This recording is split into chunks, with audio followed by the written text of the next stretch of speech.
Starting the stream. Welcome to Turing Complete Tuesdays. We're back at it with the Oddspot. If you'd like to be caught up on what exactly this is, I'll pull up the features needed real quick.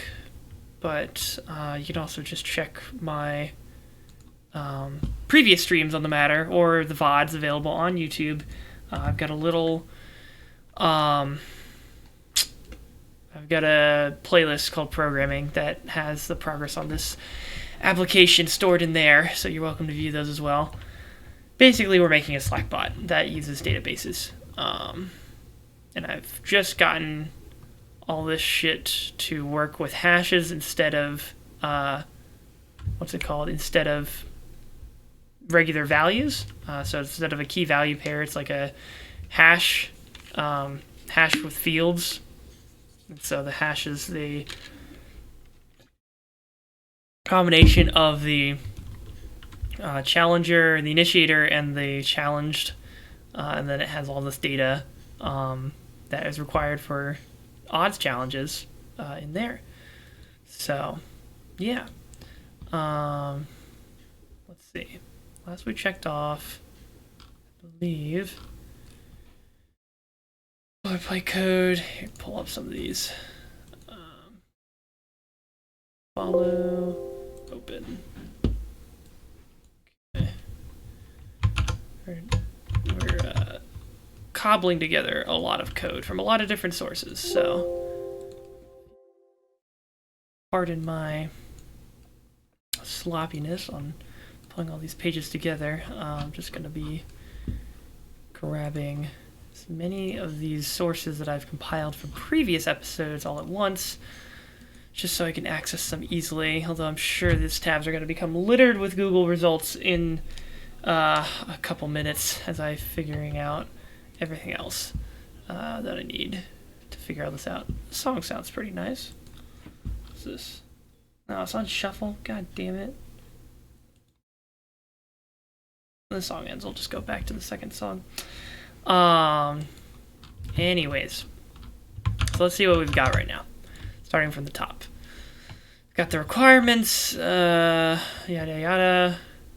Request, Redis client, creates that. Redis client, blah blah blah.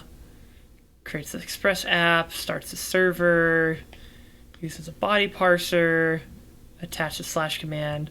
So this is basically just where we're going to be checking against each of the bots slash commands. So there's slash odds, and then there's going to be slash set odds, which I think, yeah, we had an implementation here, but this is going to need to be re-implemented for the new hashing system. And then we've also got commit odds, which also needs to be redone. And I think the other one, the other main one was like cancel odds. Yeah.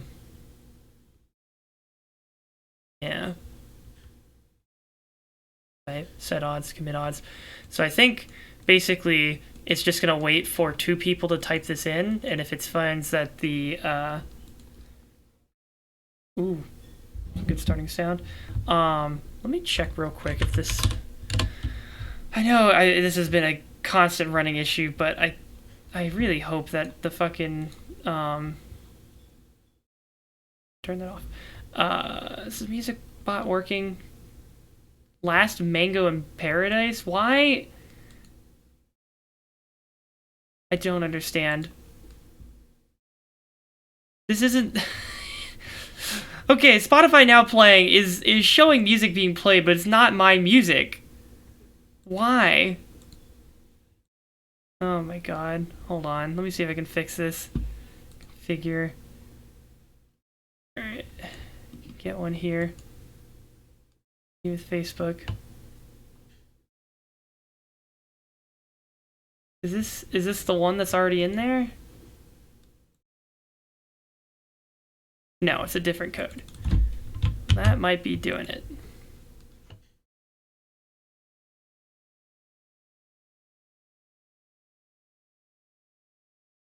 My creator dashboard. Sorry, and it's just always been bothering me. Go to my channel, should be showing the song that I'm now playing properly. Please, I beg you. I beg you from the bottom of my heart. It is not. It's still showing I'm playing Last Mango in Paradise. Why? Why? Why is this doing this? I don't understand. God. Like, did it even... Yeah, no, that's the new refresh code. I don't understand. Whatever. I don't care enough. It is what it is. Listening to Fine by IWR right now.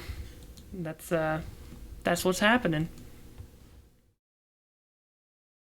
Okay, yeah. I was messing around with my output settings a little while ago, so I wanted to make sure I wasn't actually streaming music by accident. Alright. Anyways. So how we have things set up for /odds, because I think this is all good right now. If an ID is in this text, continue, otherwise respond with error. If it includes that, then split this up and grab those things. Console log challenge ID. That's fine. I think we've figured out this all works properly now. Yep. And then hset all of these fields for this hash. Upper limit initiator challenged.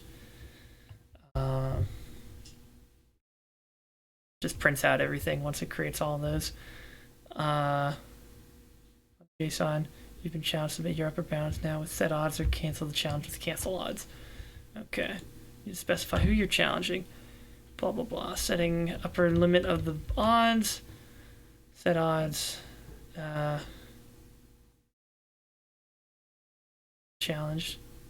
Yeah, okay. So there's going to be a for loop for all of the... See, that was an issue, and that's part of the reason I wanted to switch over these hashes, was because I can just see if the user was go through each key and then see, hey, is the challenged, which is a field in this hash now, is this challenged ID matched the ID of the person who set the odds? If so, then continue. Otherwise, send back an error message. So yeah, let's see. First, let me get the app running. I'm going to need to do, I think, ngrok http 3000. I think that's the command. Why is it? That should not be. Yeah, there we go. Ngrok http 3000. Okay. Forwarding. Let's get the safe key. Copy it. Open it up into my apps. Odds. All right.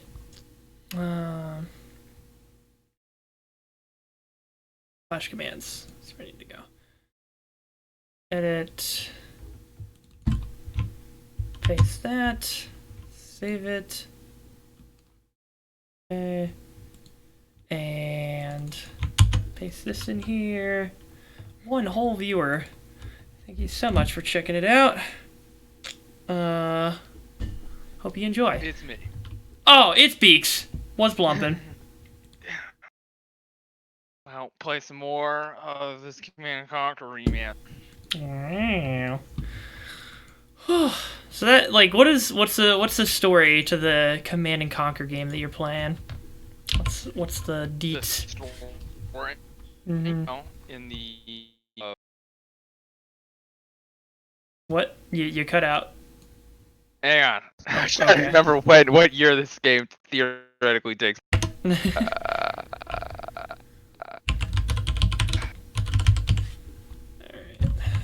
Timeline.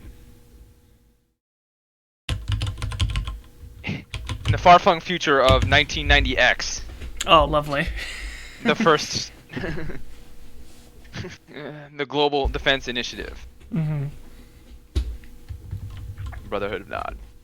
Go to war. Oh, those are both very real countries and coalitions that we all know well. Yeah, bro. Yeah. Um, There's this weird thing that came out on an asteroid called Tiberium. Weird substance hmm. that when it lands and hits the ground, it roots and sucks in all the nutrients Oh, and nice. puts them in brings them into crystals on top. So it's a very easy way to harvest resources because you don't have to mine. Mm-hmm. Essentially, you just harvest from the top like Oh, like it crops. just collects everything for you. Yes. Okay. But it's got other, maybe perhaps more sinister. Mm-hmm.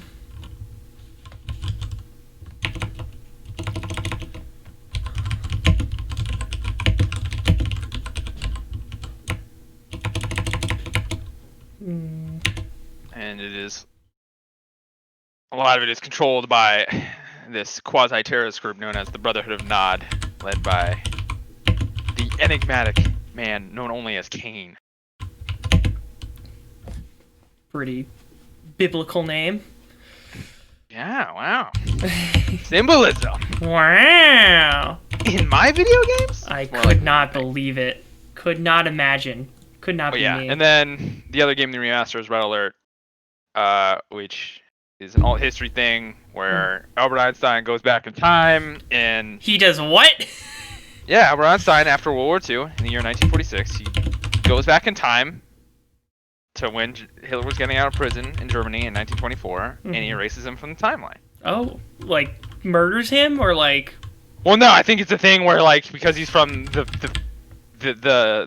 future, they do a thing where like if he touches Adolf Hitler, like Adolf Hitler fucking disappears from the timeline. Is weird. The game does not necessarily get super into the mechanics of the time travel. It just lets you know that time travel is a thing. And then if you play the Allies, you can build this thing called the Chronosphere, which lets you like fucking teleport units. Optionally list any parameters that can be passed. Okay. Yeah. No, But by Einstein erasing Hitler from the timeline, the fucking Soviet Union grows powerful, and World War II just is between the Soviets and I guess what you would call the traditional Allied powers, plus I guess Germany, because Germany never became, Nazi Germany. Interesting.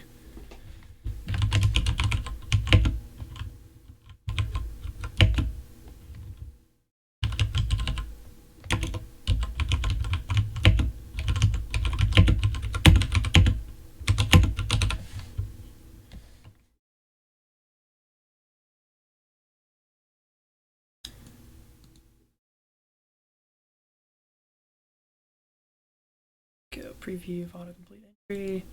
Save. Alright, so those are the 4 main commands. And I think that's all we should need. So now we just have to get them all working. Wow. Code can be salvaged. That's the question. Wow, I'm getting my Tiberium Danger State. Also, these games were known for very cheesy FMV cutscenes. Oh, is that the one where the guy is just like the only place where communism is safe? That was Red Alert 3, which came out in the late 2000s. But yeah, that is the latest in the long line of cheesy cutscenes. That was pretty good, especially because they're fucking cracking as they're saying it, and they still took that line as the take. Pretty good. All right. Let's see. Please ignore my search history of Watch Harley Quinn the Animated Series Season 2 free online. I was just, trying to report those to the proper authorities. Let's see. Oh, yeah. Redis search. Check values in hash. Check fields in hash? Oh, check fields. So the terminology that they choose to use. Redis hash hgetAll command. Redis hgetAll command is used to get all the fields and values of the hash stored at the key. In the return value, Redis hgetAll command is used to get all the fields and values of the hash stored at the key. In the return value, every field is followed by its value, so the length of the reply is twice the size of the hash. Love to unlock new UN funding.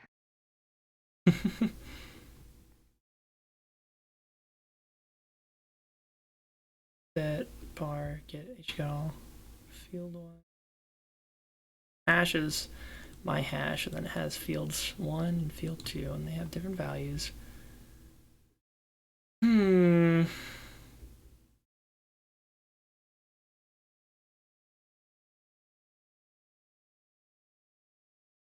But why?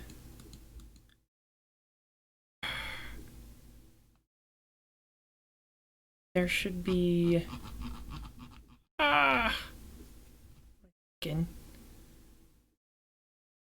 Still need the name of the hash, which is the problem.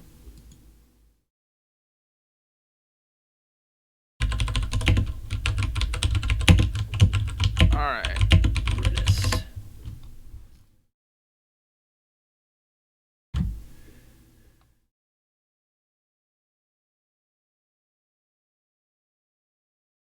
Keys, but with a limit n, I'm using this loop. Redis are the... Okay, yeah, hscan. Alright, let's try Redis hscan.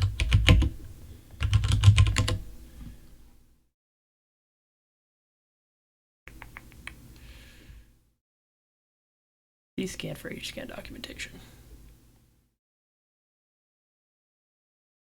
Okay. Scan basic usage. Scan is a cursor-based iterator. This means that every call of the command, the server returns an updated cursor. An iteration starts... How about scanning here? Nope. Node Redis scan.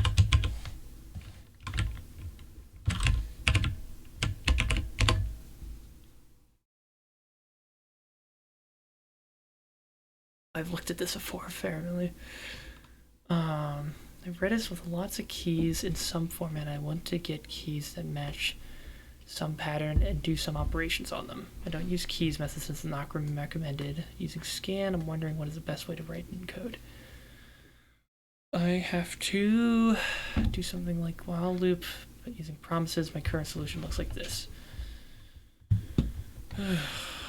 Okay, so I don't need to use promises necessarily. Oh my god. Of course he turned that into a fucking GIF. You can use recursion. Keep calling the scan until done. Redis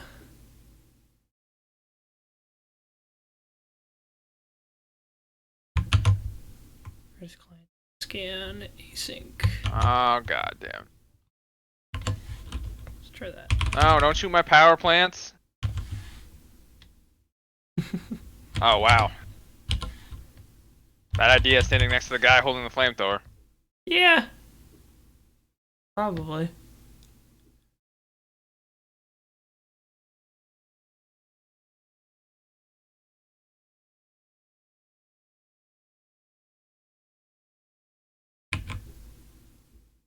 Hash fields and associated values.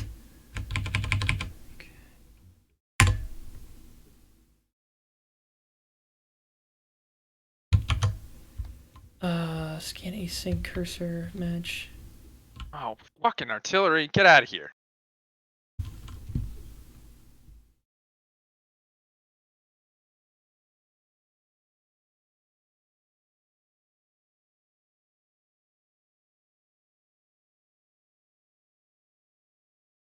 Think.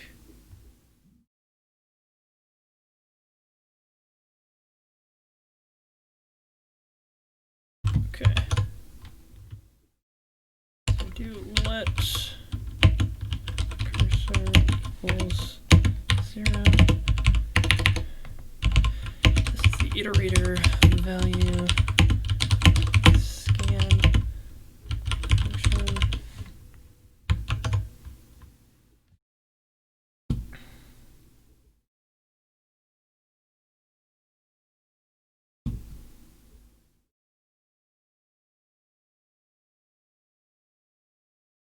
cursor.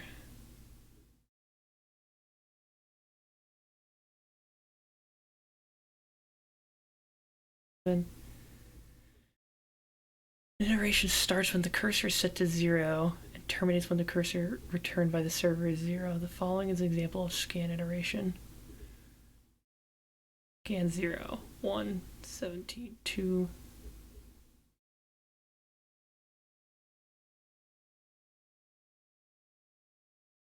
Okay.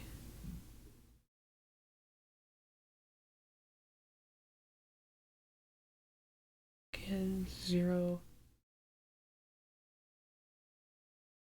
Cursor-based iterator. This means that at every call of the command, the server returns an updated cursor that the user needs to use as the cursor argument in the next call. Oh, okay. Iteration starts when the cursor is set to 0 and terminates when the cursor returned by the server is 0. The following example of scan iteration.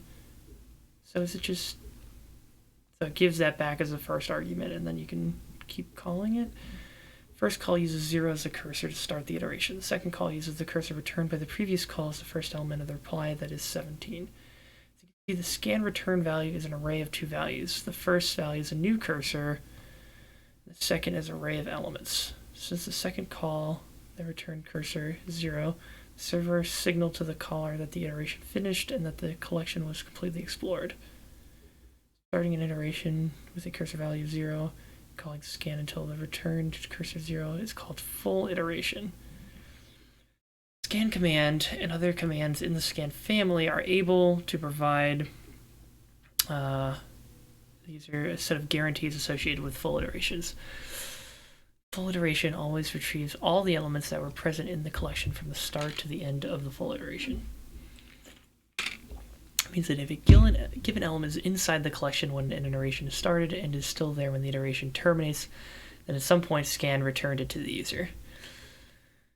A full iteration never returns any element that was not present in the collection from the start to the end of a full iteration. So if an element was removed before the start of an iteration and is never added back to the collection at this time, for all the time that an iteration lasts, scan ensures that this element will never be returned. However, because scan is very little state associated, just the cursor, it has the following drawbacks. A given element may be returned multiple times. It is up to the application to handle the case of duplicated items, for example, only using the return elements in order to perform operations that are safe when reapplied multiple times. Elements that were not constantly present at the collection during a full iteration may be returned or not. It is undefined. Number of elements returned at every scan call. Scan family functions do not guarantee that the number of elements returned per call are in a given range. The commands are also allowed to return 0 elements, and the client should not consider the iteration complete as long as the return cursor is not 0. However, the number of returned elements is reasonable. That is, the practical term scan return a maximum number of elements in the order of a few tens of elements when iterating a large collection, or may return all the elements of the collection in a single call when the iterated collection is small enough to be internally represented as an encoded data structure. This happens for small sets, hashes, and sorted sets. However, there is a way for the user to tune the order of magnitude, the number of return elements per using the count option. Okay. I don't think I need to do that though. Just do as many as possible.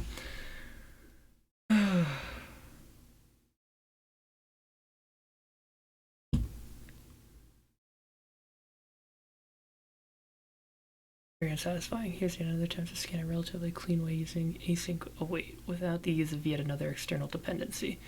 You can easily modify this to continuously delete each set of found keys. You'd want to tackle them in batches like this. In this case, there are lots. Pushing them into an array just demonstrates one very specific thing you do with them during this stage. Okay. Client Redis scan, client scan bind. Where's the pattern here?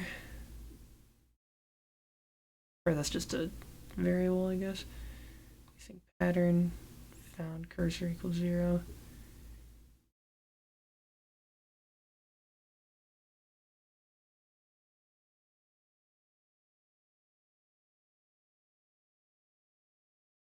Probably what I'm looking for. What is this song?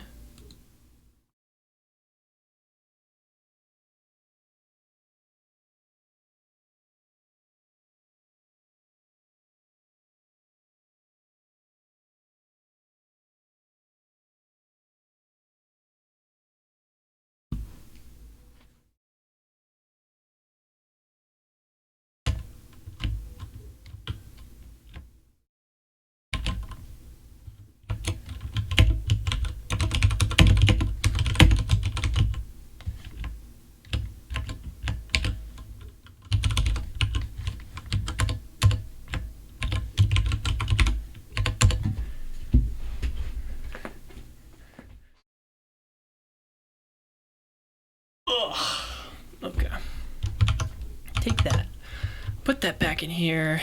So we want this to go through everything. Here we go. Delete that. Wait, yeah.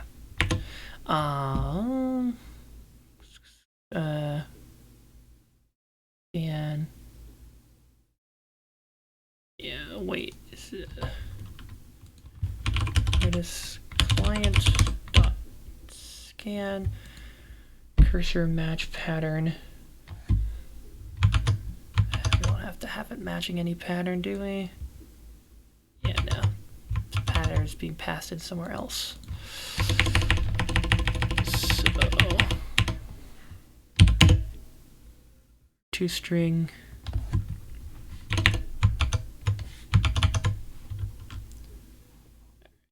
Keep that open for now.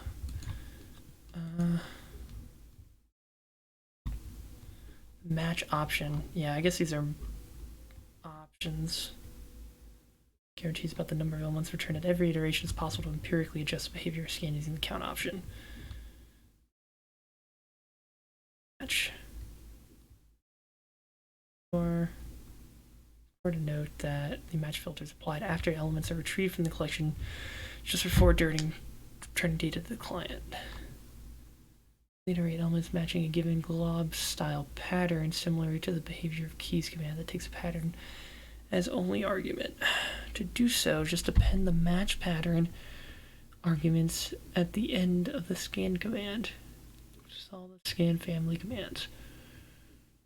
This is the example iteration using match. What the fuck? Jesus Christ. Is that really how this starts out? Good lord. Okay. Just append the match pattern arguments at the end of the scan command. It works with all the scan family commands. For example, foobar feels good. Okay. Add my set 123. 123 foobar feels good. Integer 6. Okay. Then it scans the set. Oh, this. Okay, this is gonna be useful, right? Well, it should. Well. Important to note that the match filter is applied after elements are retrieved, just before returning data to the client. This means that if the pattern matches very little elements inside the collection, scan will likely return no elements in most iterations. Example is shown below.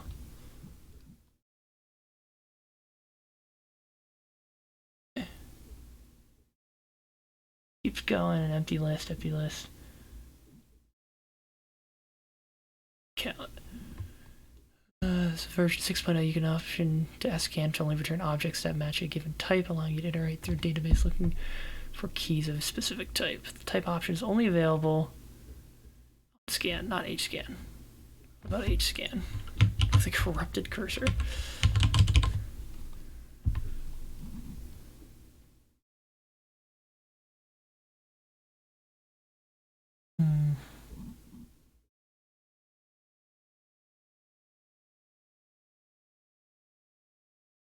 HM set hash name jack age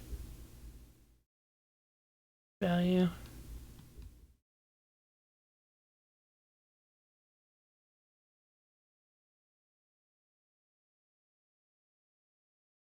Guess we can just go through and look for hash and then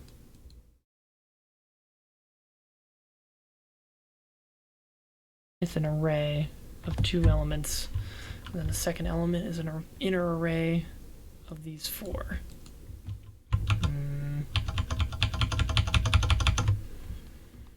Okay.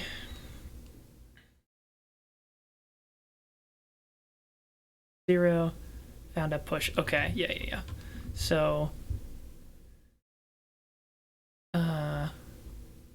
here's where we have to do our real work, I think. Instead of doing this, it gets a cursor from the first element, and then instead of that, we can say we can do hscan right?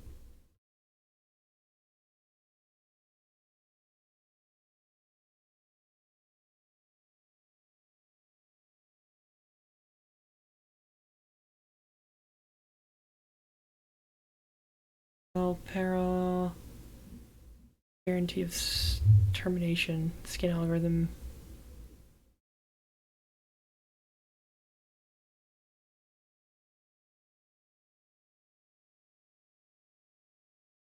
An array of elements is a list of keys. Oh, okay. So this returns the key. And then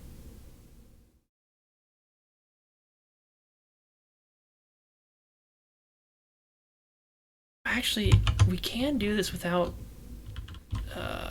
putting in the initiator hash or the challenged. I think we can comment these. I don't think they need to be there. They're already there in the hash. So here's what I'm thinking. We get here, and then we say if, let's see,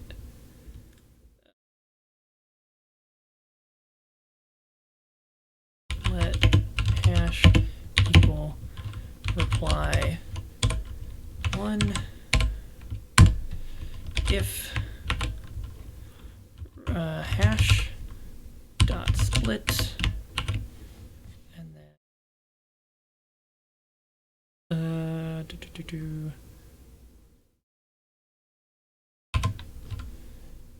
backslash that, and then position 1 is equal to request.body.user ID, because it should be the same. The users who's setting set odd should be the one who's challenged. So this gets that, and then here I'll just say console.log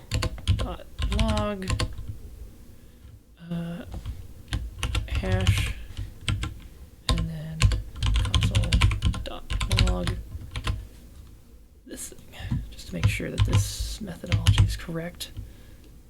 We'll put it there. Then we put this here.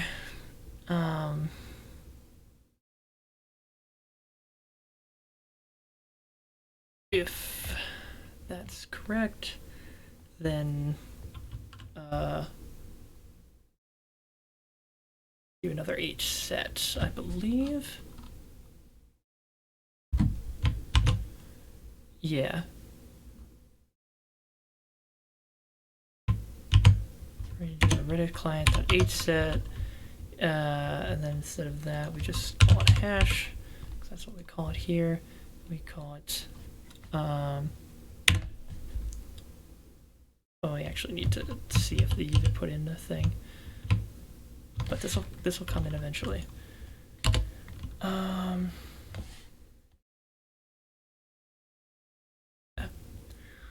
If hash split blah blah blah, then if, let's see, I think we did it in here.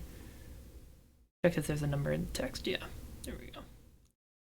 Person setting limits has been challenged. Yeah. So we do that. And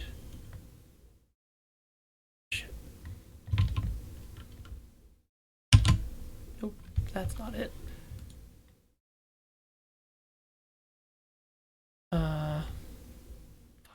What is the form? What is the?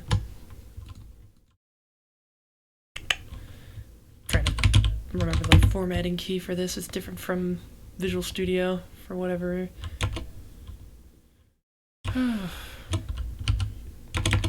VS Code format shortcut.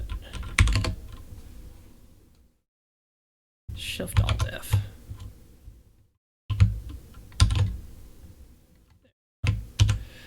Okay.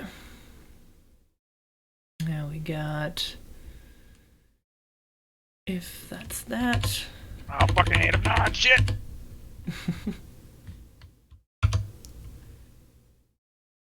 Number then we can set it equal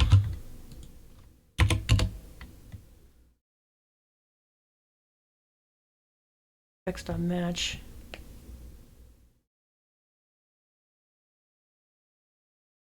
Wait, is that how that goes? So let's skip the song. Where is it? Not put up the closed it by accident. That regex cheat sheet, because I never remember this shit. /d Unicode digit /digit.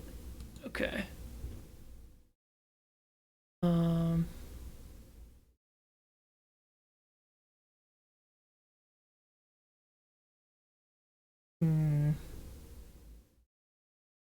File /d to d. Okay, it's the same thing. Fire exactly 3 times. /d 1 character. Okay, yeah. Is not a digit as defined by your engine. D.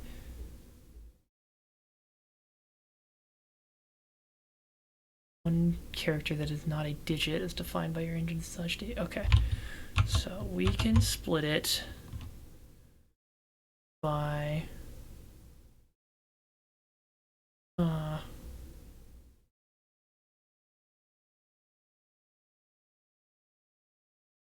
see. Let upper limit equal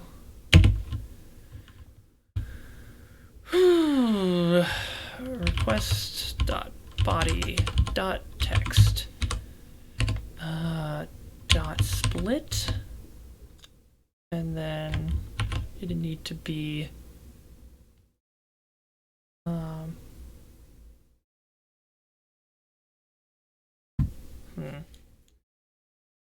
let upper limit body.split, put it in these quotes, and then we'd have to start with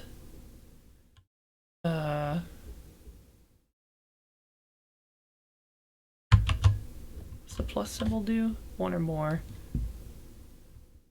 Word version.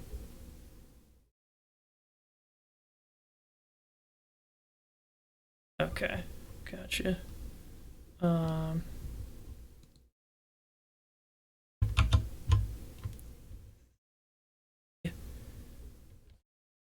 /d 1 dot split.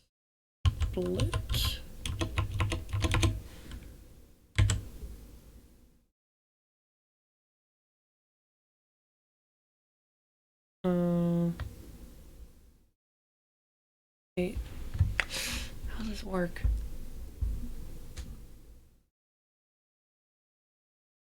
This works because we know that there's going to be something to the left of this, but we don't know if there's anything to the left of this, so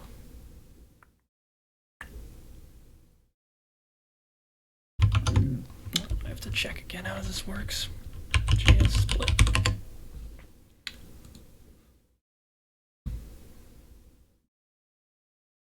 String definition usage.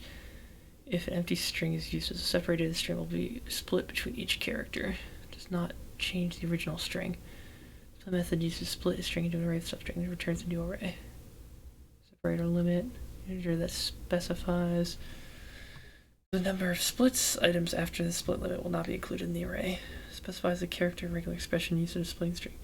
Omitted, the entire string will be returned. An array with only one item.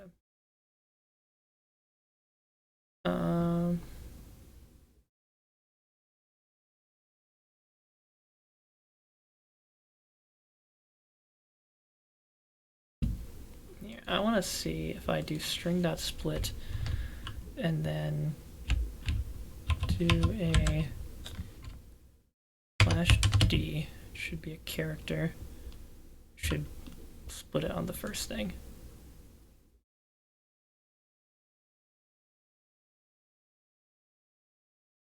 Okay.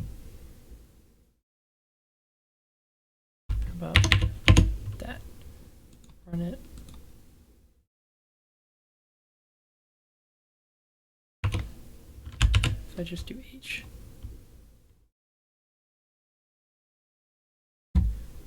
Huh?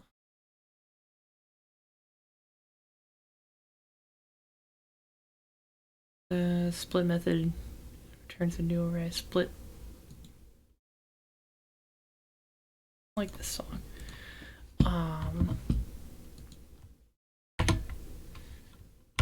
Yeah, so I make it O. Cuts based on those. Ah, the music rips so hard in this game. They remastered it all, and then they added a bunch of bonus tracks. Did this game come out recently? The remaster? Yeah. Yeah, last Friday. Oh, fuck. Hot off the presses. Shit.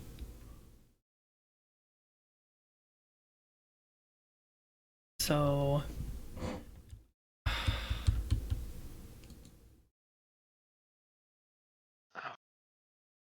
Oh my god, I killed the turret! Extract and integer. So what's the about Turing completeness? Okay. That's more of just a nomenclature that I'm using because it alliterates with Tuesdays. I mean, I am coding. That's just generally the point of it. I'm just making a Slack bot right now, so I don't know if that necessarily is something that is Turing complete. But I am coding. So if you're into coding, then hopefully this stream is for you. Extract an integer from a string using regex.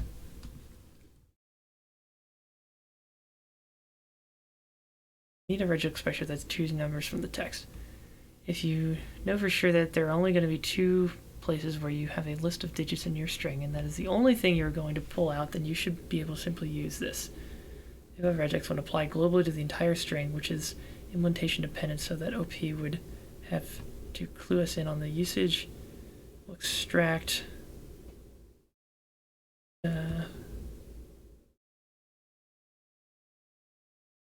Ruby matches string.scan, but it'd be string.split, I believe.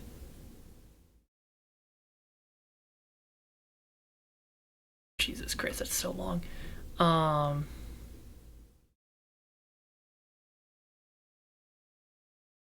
What are the forward slashes for?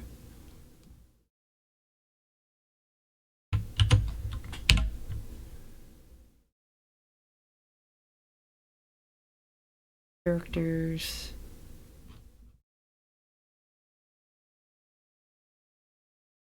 Helpful. Alteration or operand.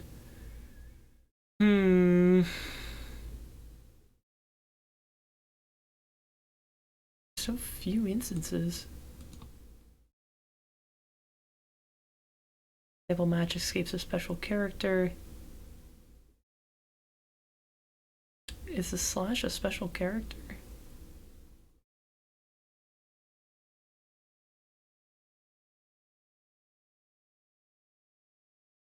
These are not helpful.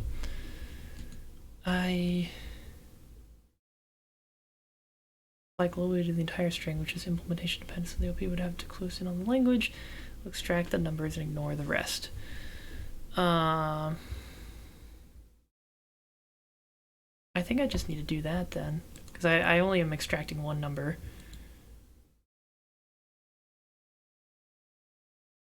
And then find JS.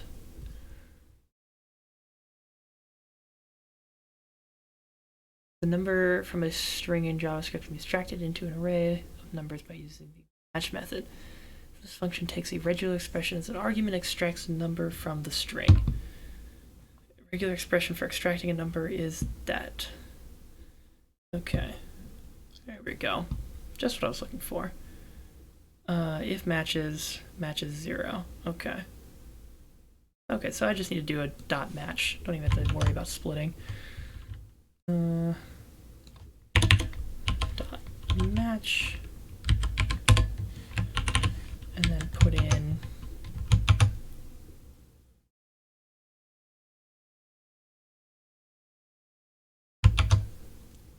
match what I've already been doing. Does it even... It doesn't even look like it needs the specialty characters. Just put that in there. Nah, I'll just keep them in it. If the color highlighting is getting angry about it, then it's probably for the best that I keep it in those special characters. There we go. If which is 0, yeah, I'll just do the first one. 0, and then we say if upper limit does not equal null.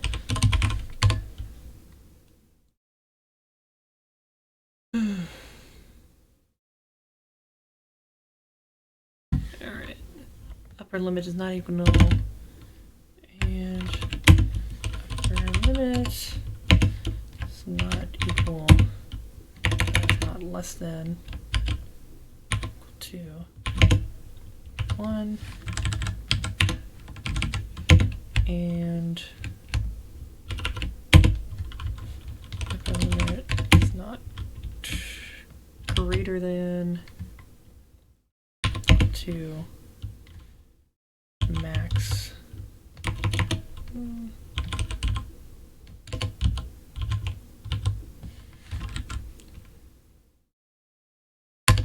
Okay. Valid number. Then we do the H set.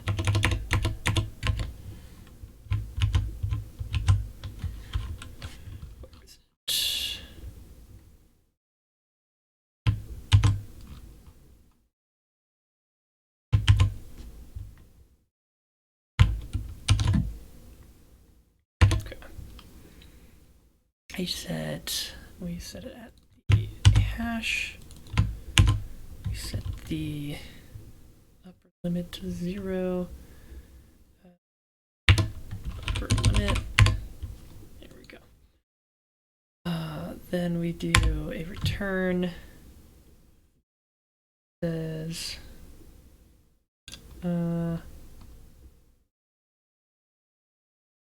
JSON text. Okay. Response.json in channel. Text request.body b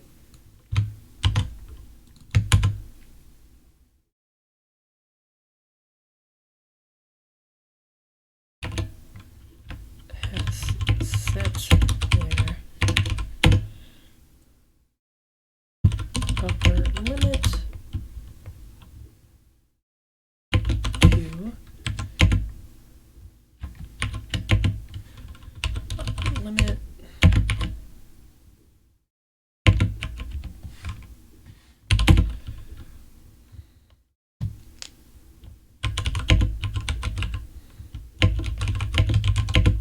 must enter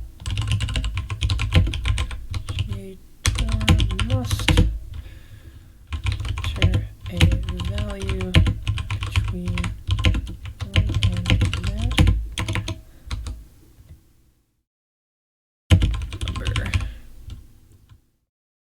Initiator must enter a value between 1 and that number with /commit odds.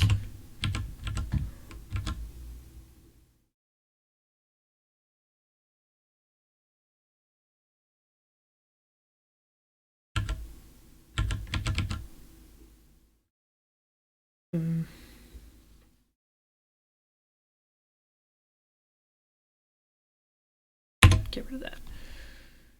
Also log hash if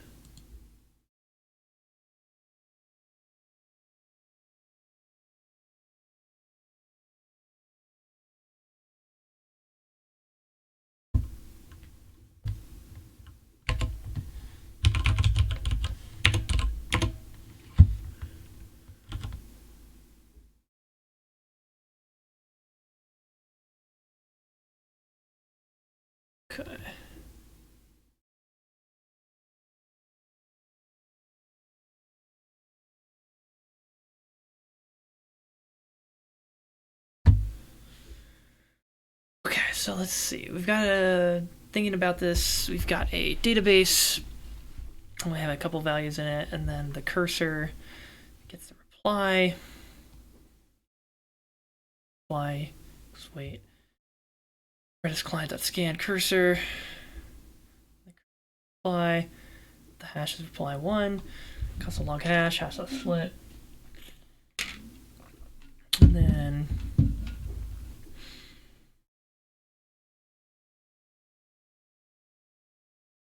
limit has the match. Then it needs to check to make sure the upper limit's valid and exists. Redis client each set channel.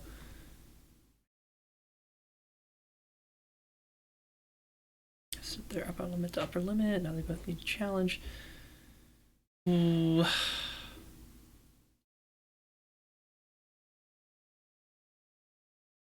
If I hear you're challenging, okay. Take that. JSON. To enter a valid number.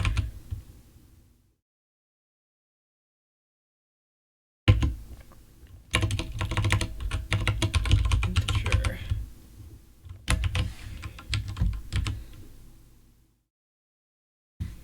Okay. Save. Turn here, I guess.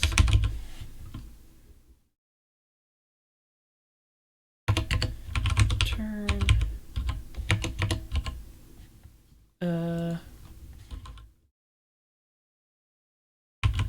This needs to be nothing else. There we go.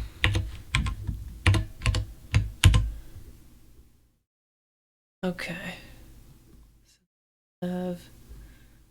Things. If there is a match, but it's in the wrong number, then you just get that JSON and then you return. Valid, you send the right thing, then it responds with that JSON that you return. And then if you get out of here, this user was not challenged. Tell them so.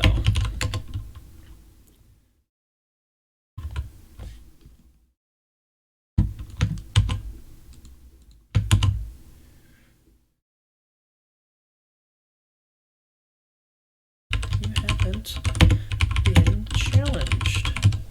Okay.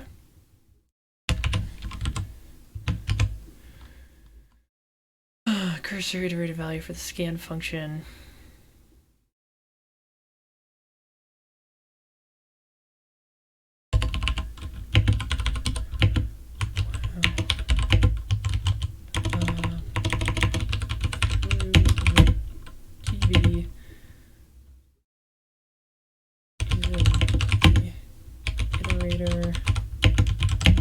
Check.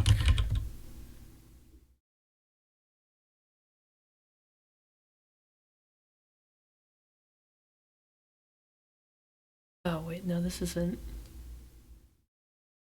She's gonna reply with multiple hashes, so I need to take care of that.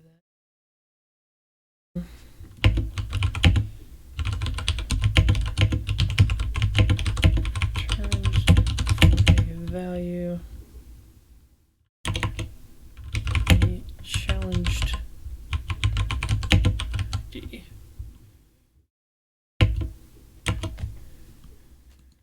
All right. Right.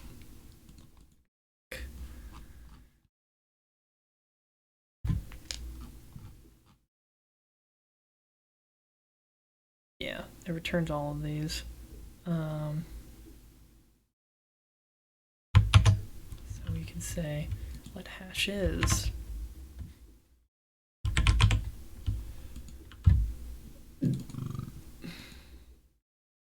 Here, that's not what we're looking for here. Say for each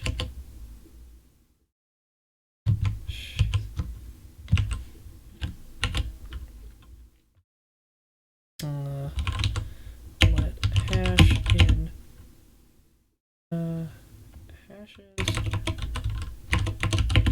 hashes. What is? All right. JS for each.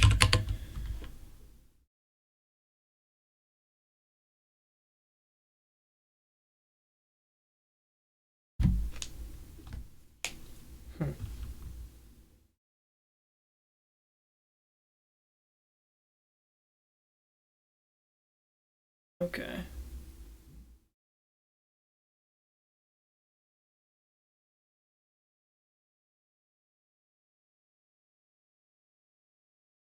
Okay.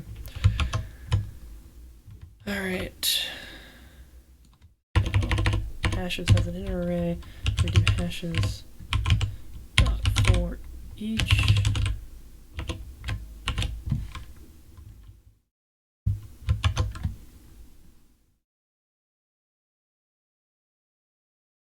Check it against here. For each element.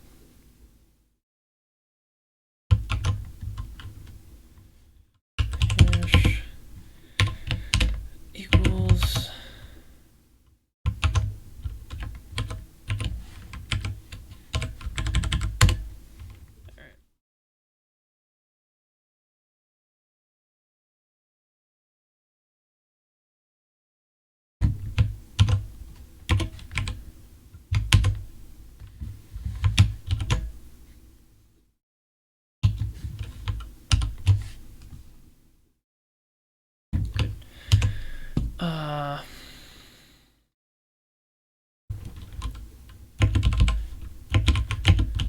Cursor value in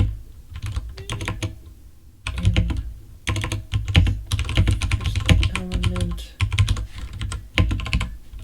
array of hashes, second element. Okay. Split.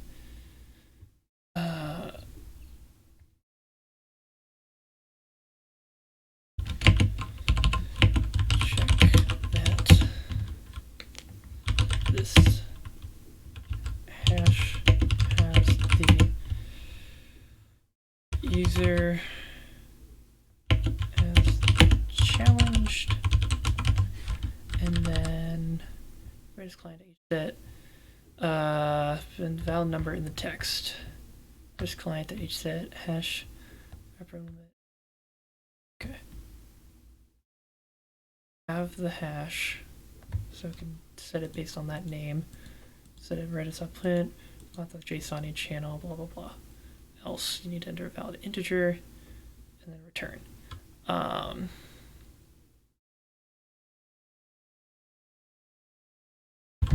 think that should work. Array of hashes in second element. Log the hash, then split it. Hash has the user as the challenge limit. It's a valid number.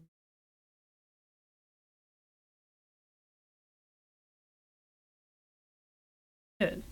So we can get rid of all this junk now.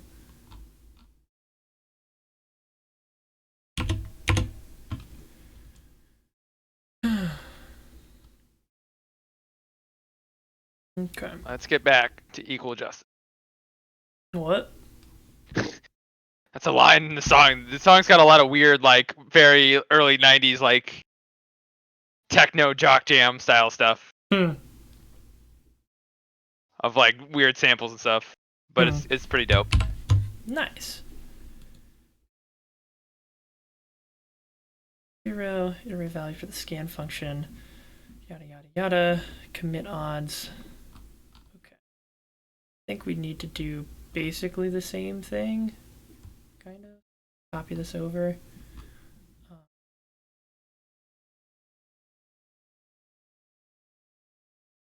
Copy, and then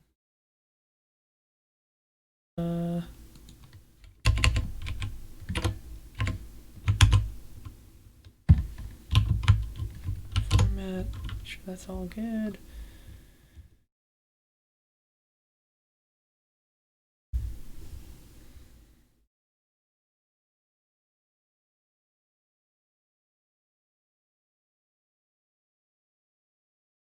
cursor and cursor. To apply 0 hashes for each.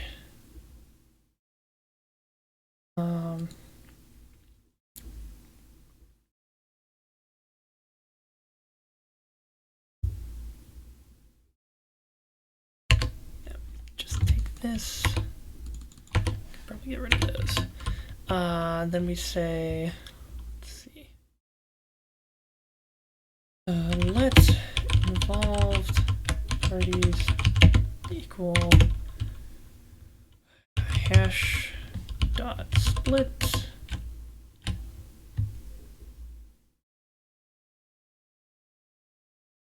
Yeah. Split. And then we say. Alright.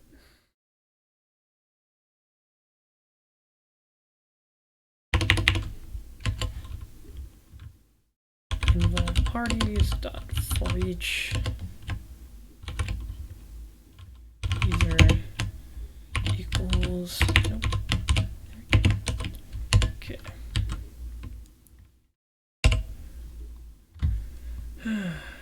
If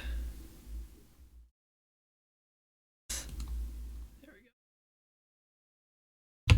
Take this, put it back in here. All right. If user equals request.body.user ID, check that this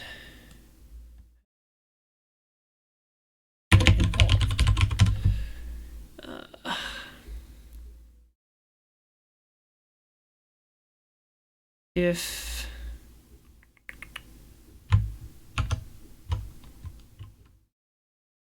get, there it is, hget gen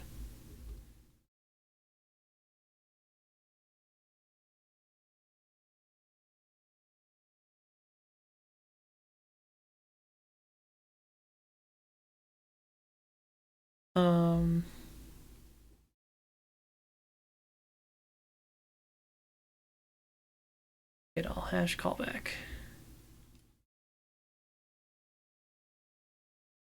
Bar in the world. Okay.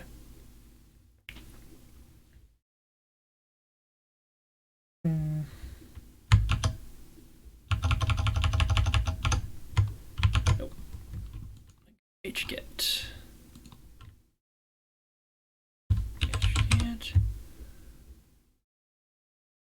It's the value of the field.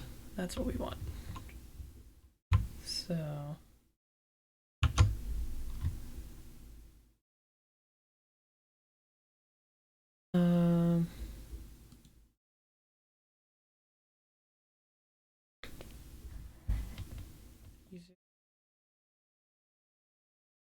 parties split n.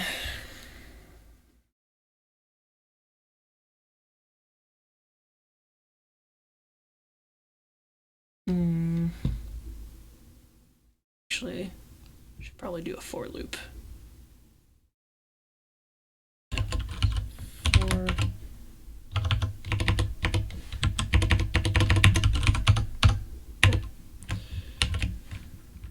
For let I equals 0,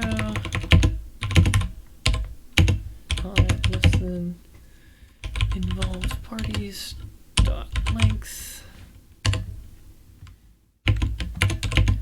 I plus.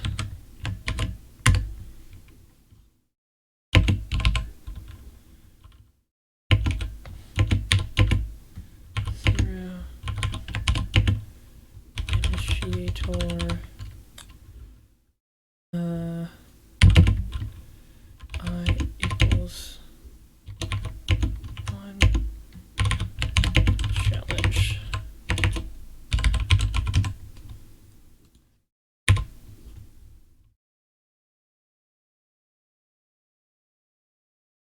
Yeah, let me take this.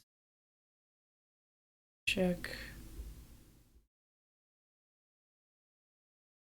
Okay.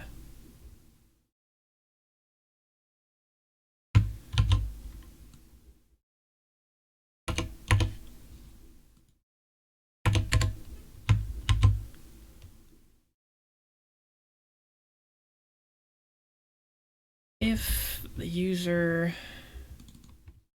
all parties,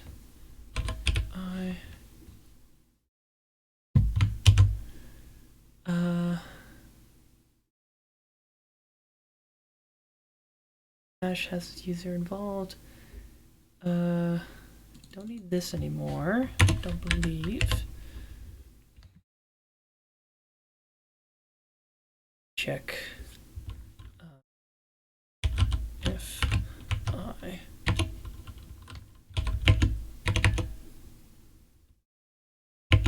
equals 0, then we do an else.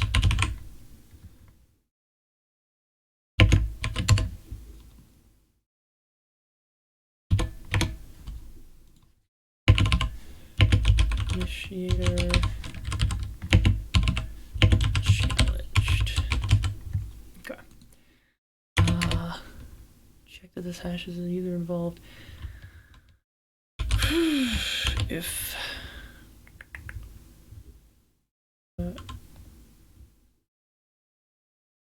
Redis client hget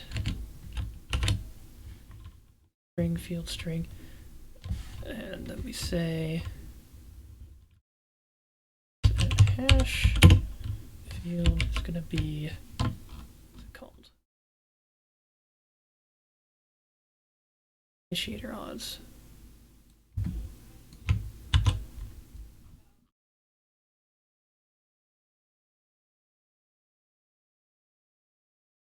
There we go. We also need to make sure before we get here that the upper limit's been set before this is called.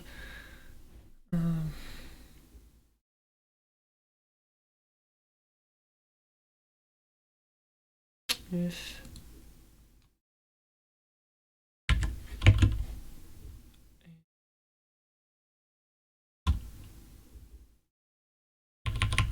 equals 0, then we're gonna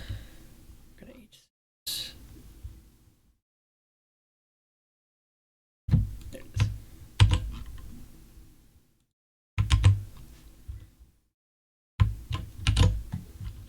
Set initiator odds. And we're gonna say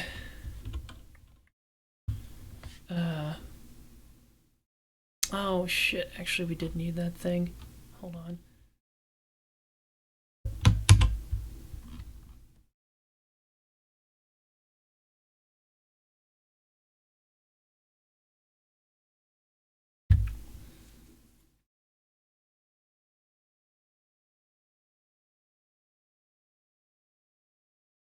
Yeah, we need to not necessarily upper limit, we'll just call it odds.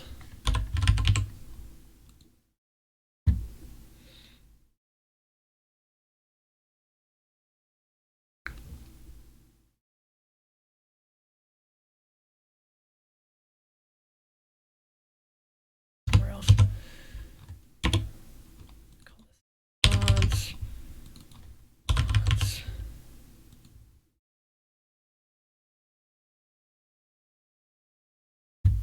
Oh, wait, I said this wrong. And is less than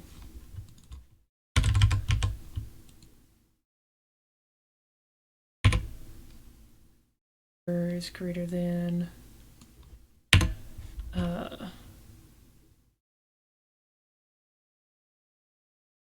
get. Nope.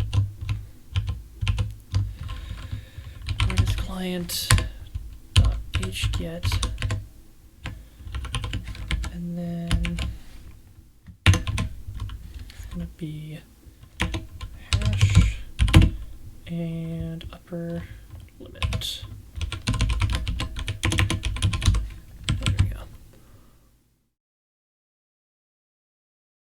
If odds. This is where things really differentiate. Control V, Alt Shift F. So if you split the parties, you check the involved parties, make sure that this hash is correct, and then grab the number that they put in, make sure that the number is valid. Odds is greater than equal to 1, and odds less than equal to the upper limit that's been specified.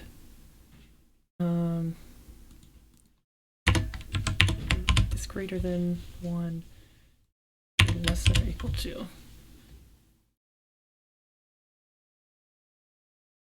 So it's less than. It's a little less complicated.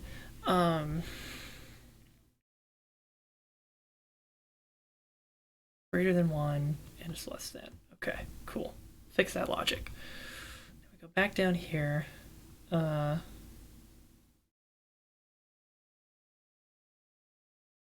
If the odds have been not set yet, then set them and then set up the return JSON.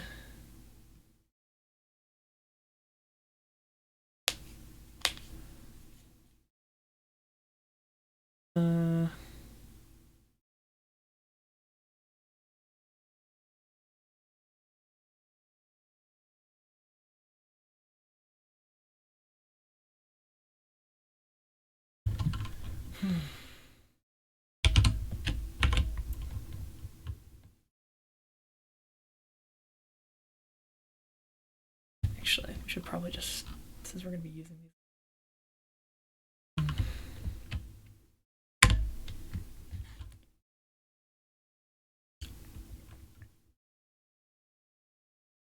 Let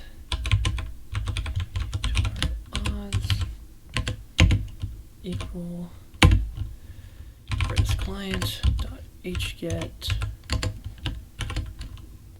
hash initiator odds.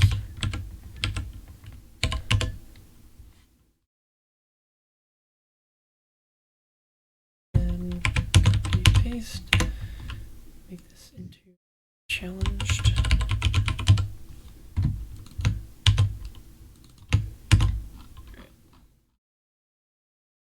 Initiator odds. Just copy them just to make sure. Drop them in. There you go. That's all correct. Odds 0. There we go. Set this up properly. 0. Client. Initiator odds. Hset hash hset upper limit. No. Call this odds. Print if challenged odds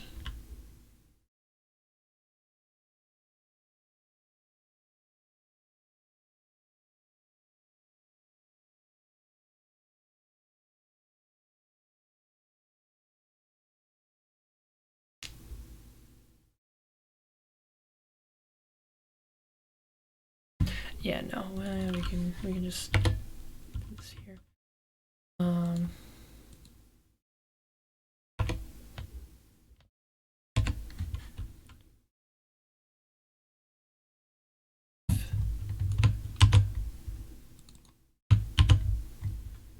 Challenged odds. There we go.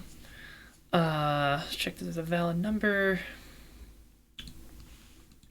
Set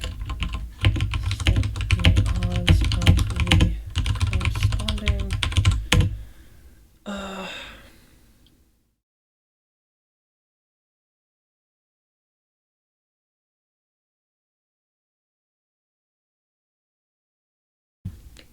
Set the odds of the corresponding involved user.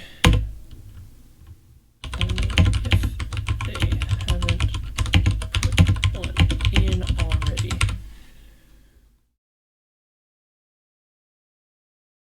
Else challenge. Yada yada. Okay, that's still good for there.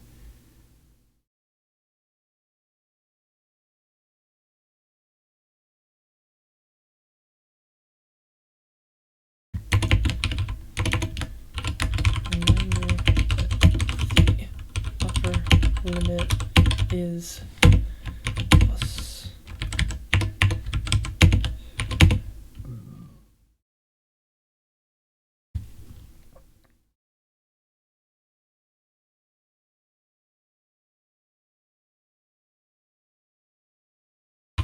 client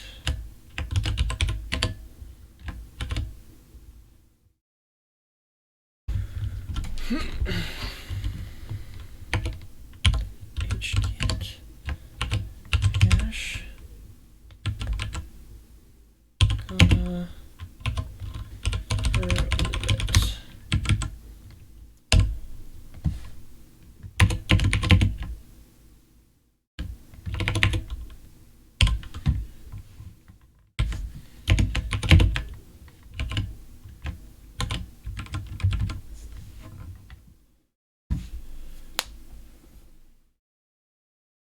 Okay.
Yeah, there should be an else here.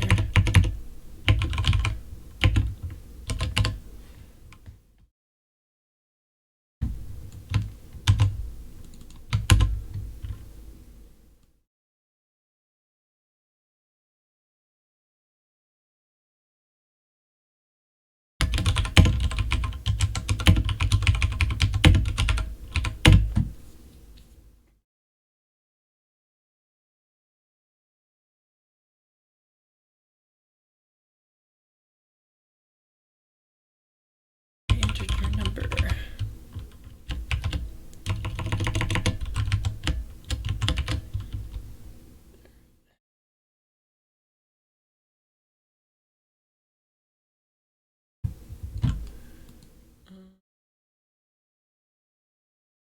Yeah, that's fine. It's probably a better way to do this.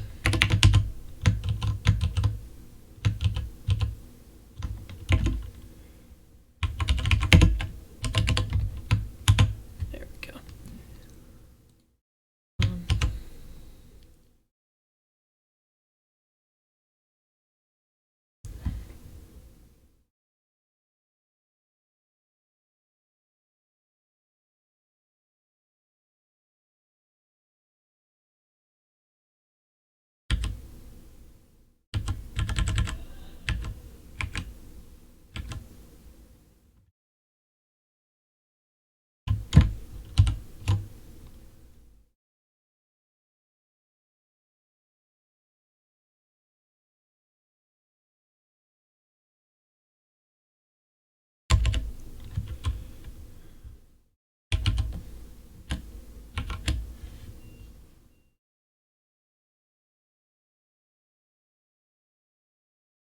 That was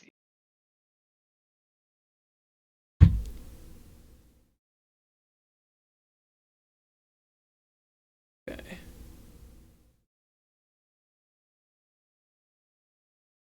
So if we put this here,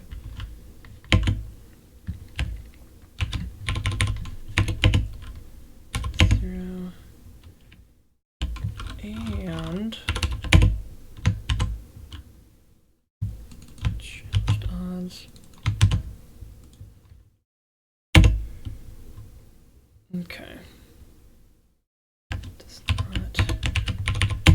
0.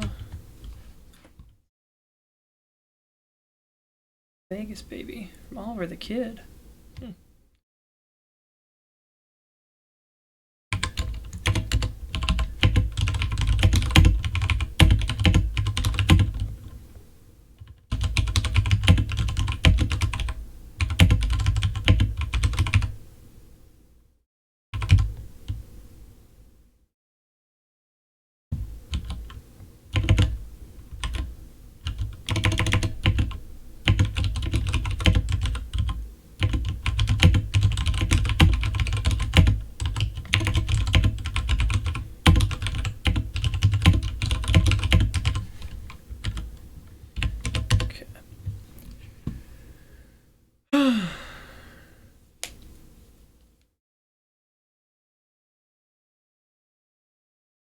Yeah, ion cannon.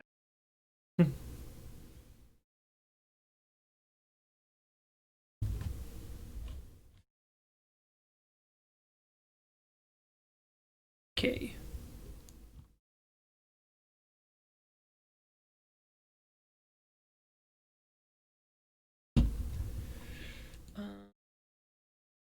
Fine HGet.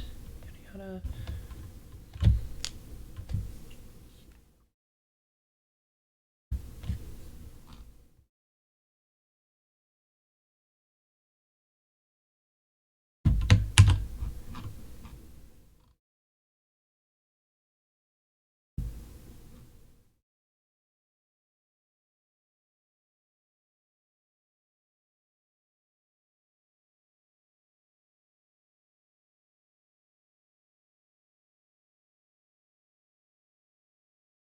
Where? Hey. Don't know what that was, but I'm just gonna try here. And they.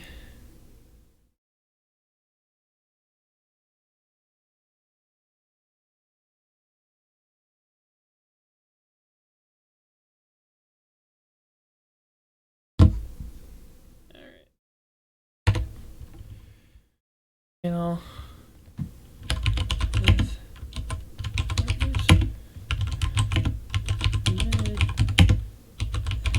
odds.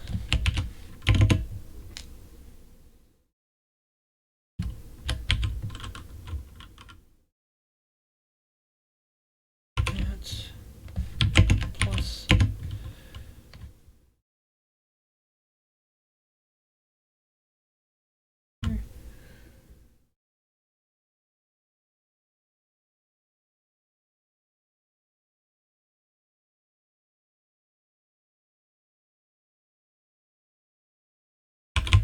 Parties 0.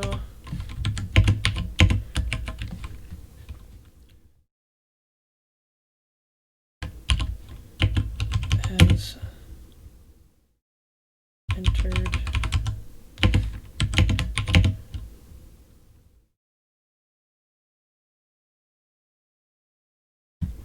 I think that's. Let's reset these.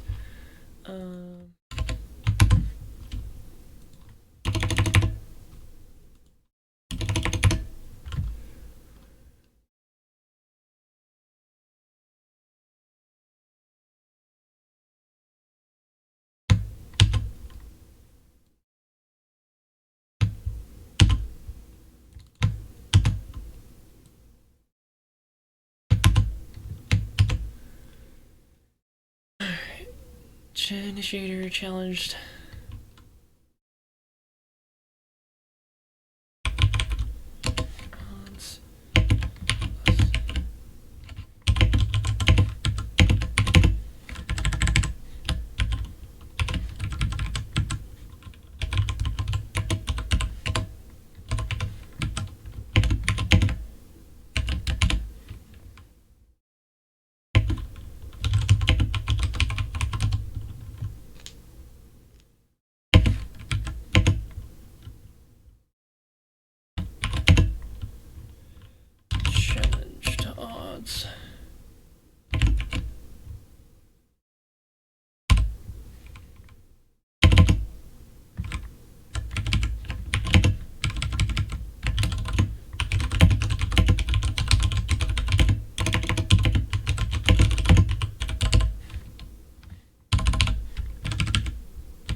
Even get the first element in the list or block one until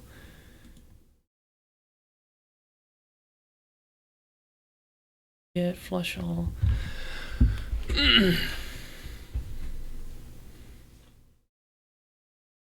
Exist, Judas, get.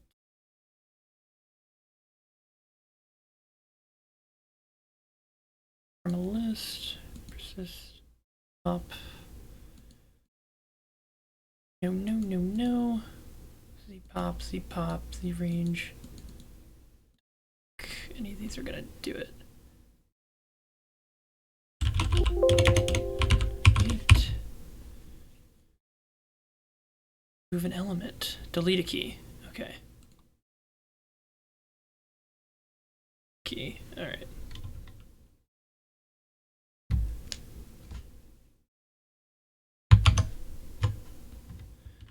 We say Redis client.dal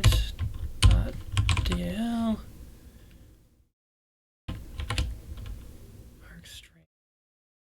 String will just be hash.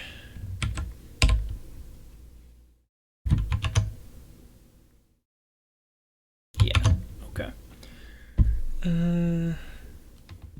Back the results and delete this hash from the DB. Okay. Commit odds. Curse equals 0. In the DB using the iterator and check the groups of hashes it returns for the challenge ID.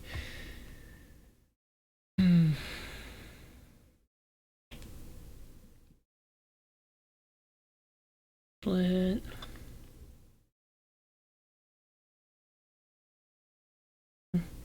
There's missing cases here. I need to decide if I should allow users to be challenged multiple times or not. If they are allowed to be challenged multiple times, then it's going to be an issue.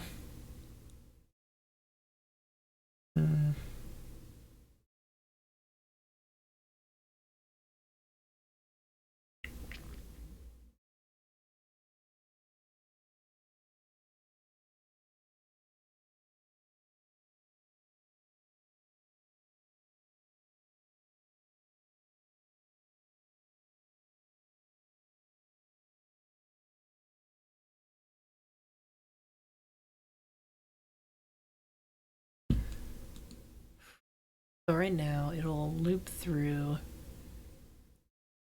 finds one. If the involved parties check this hash as user involved, then it does the rest of it, and if that's all good,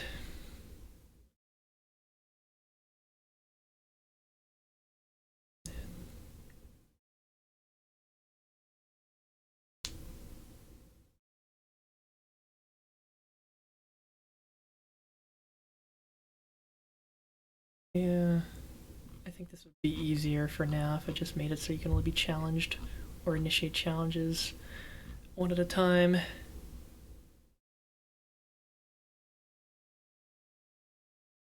Out right now.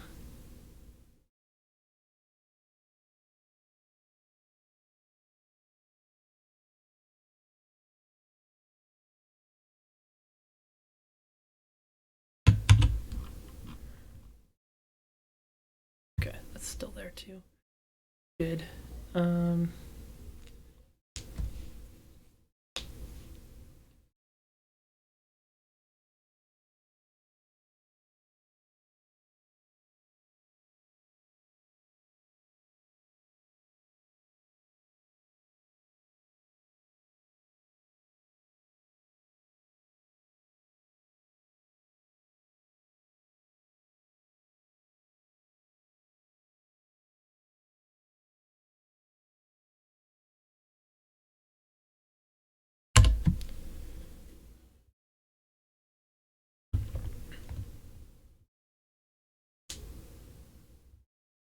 That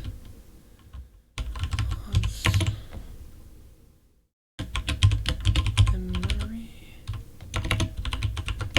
equal false. I hate seeing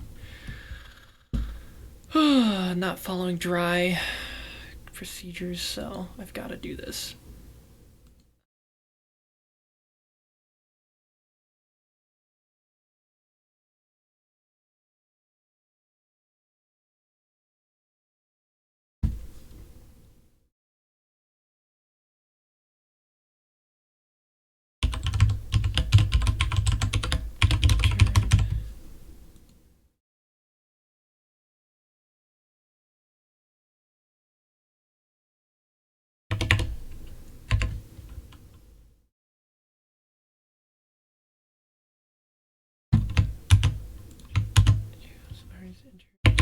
True.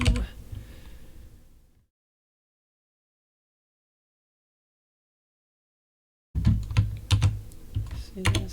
Say already entered equals true.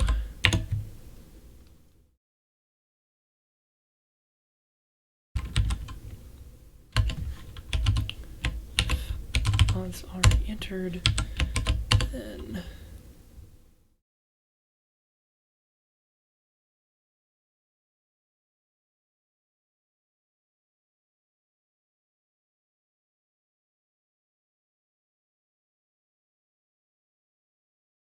alright, here we go. I know what I need to do. Wait, shit. Hold on.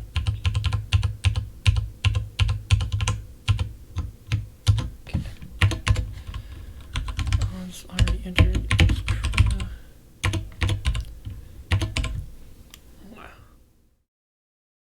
Say else if once already entered, then we say all this stuff, and then we say else. Say response.json odds entered successfully. Reading on opponent.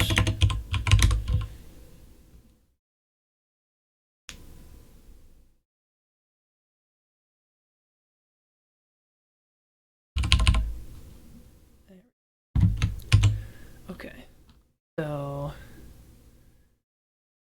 DB and check the groups of hash and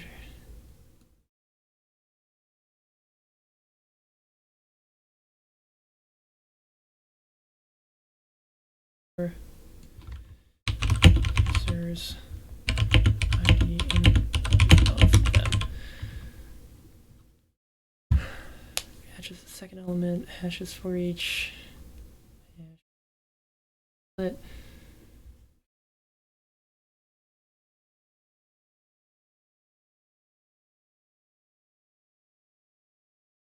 Body text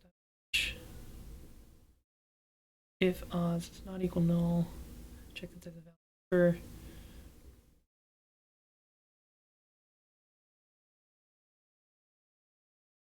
Only have put one in already.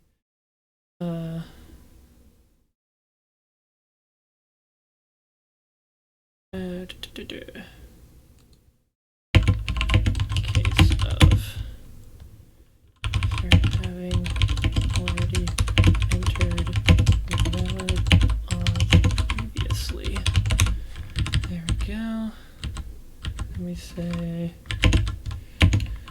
oh fuck, obelisk! Successful odds committed message. Okay.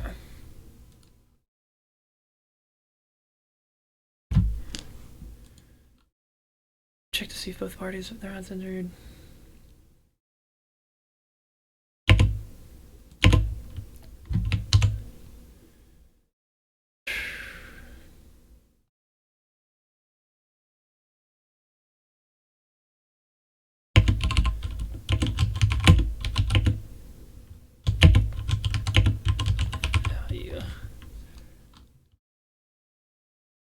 Alright.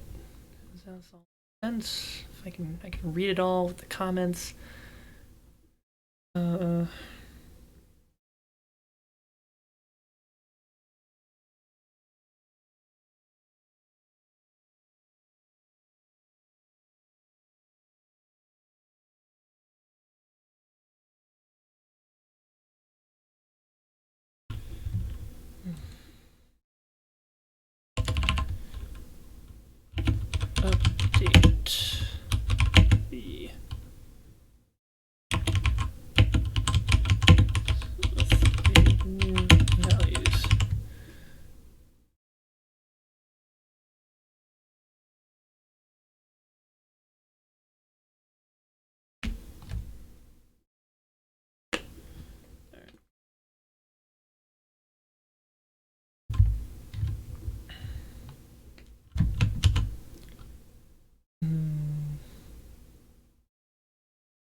Although I do need to now update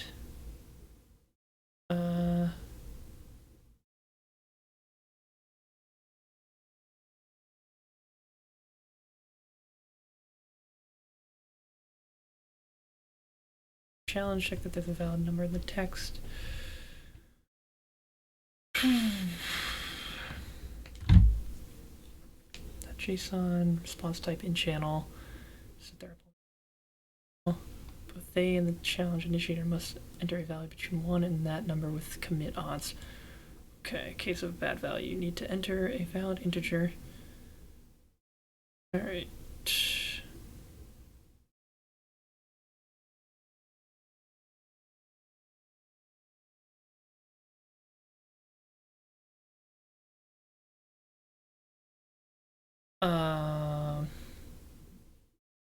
Odds. Okay. We do another scan. Should probably just make a for function.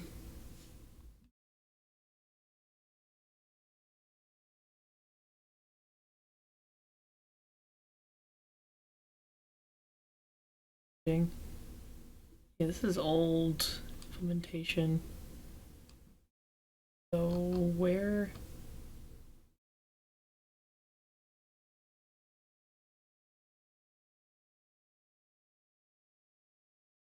Yeah, this stuff all can get taken out, I think.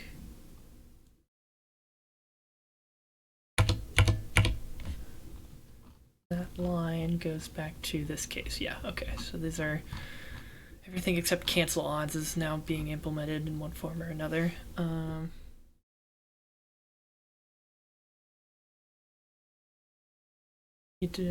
me do that helper function real quick. This is the select command.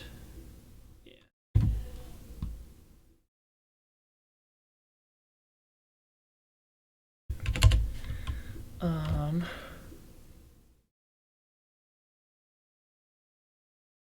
Let's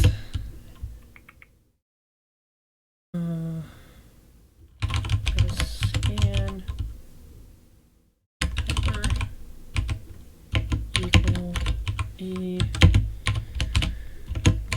Put them in, and then see what we need to do for this.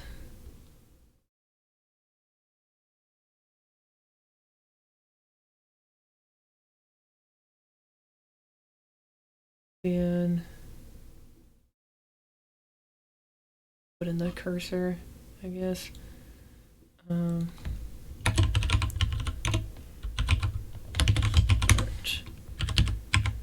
then what does it?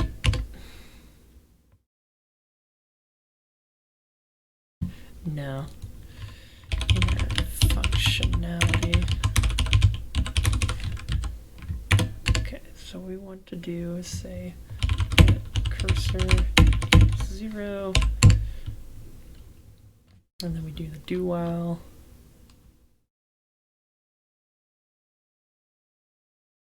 Inside of let's just do the inner functionality here. Yeah. Copy this. Paste all this. Shift Alt F. Okay. Now we say the end function through the DB using the iterator. Check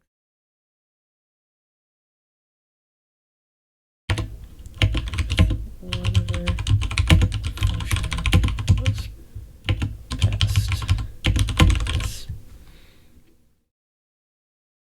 Okay. Here.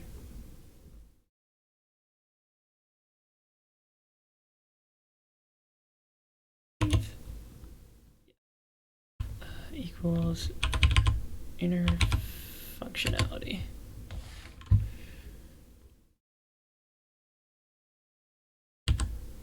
Oh, cursor does not equal 0. There you go. Scan helper.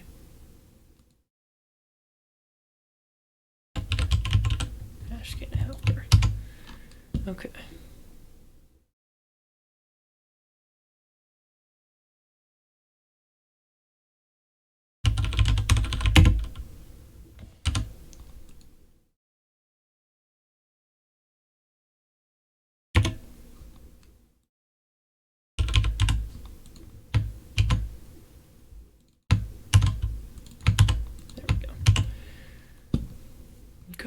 Cursor equals 0, iterative value.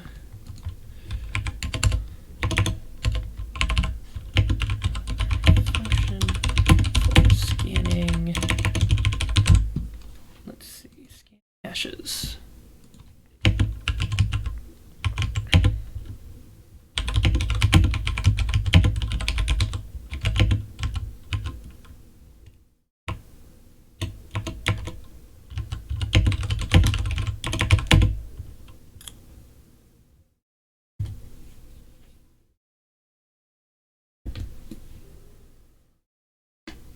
Or actually,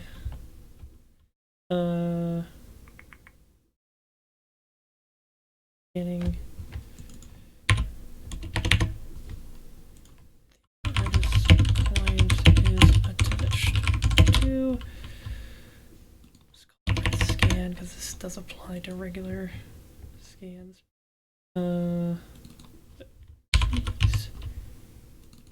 Keys.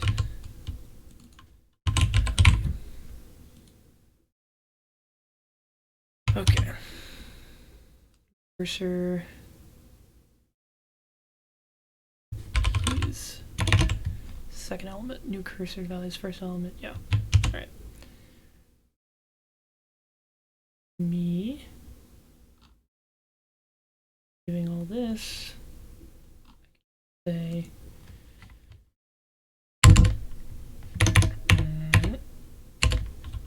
Redis scan helper.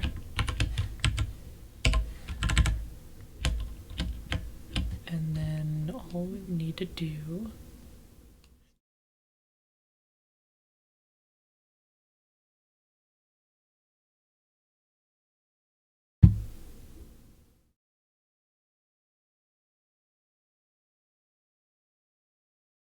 there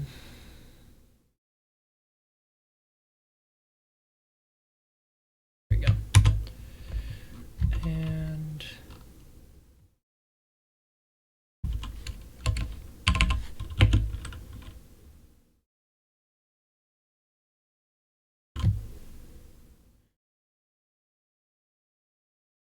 oh, you can keep that there too. Okay, good, good.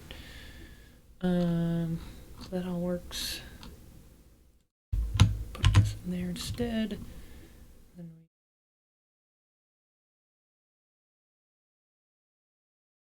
we delete all that.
Am I doing this right?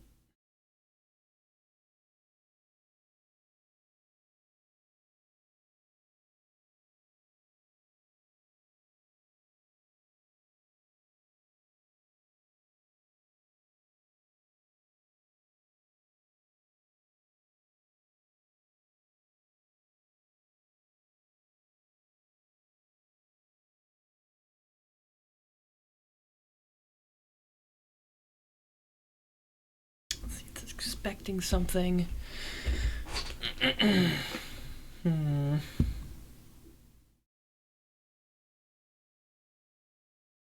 Helper.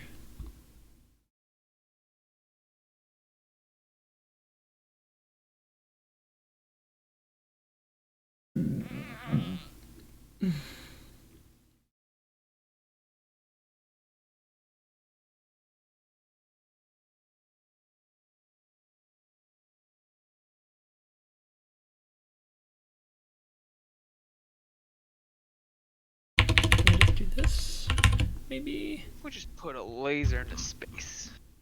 I think that'd be dope. I think we should do that. Personally, I think that's a great idea. Get in. Can't.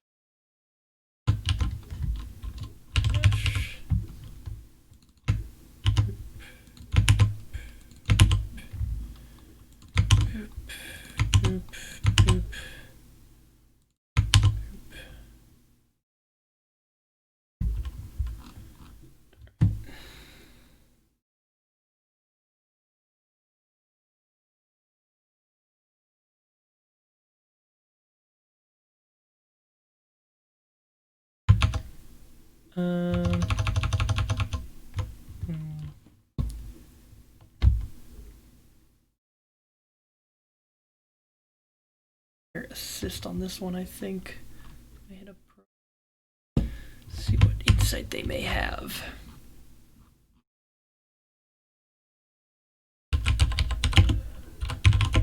Again, node. I'm unsure how exactly.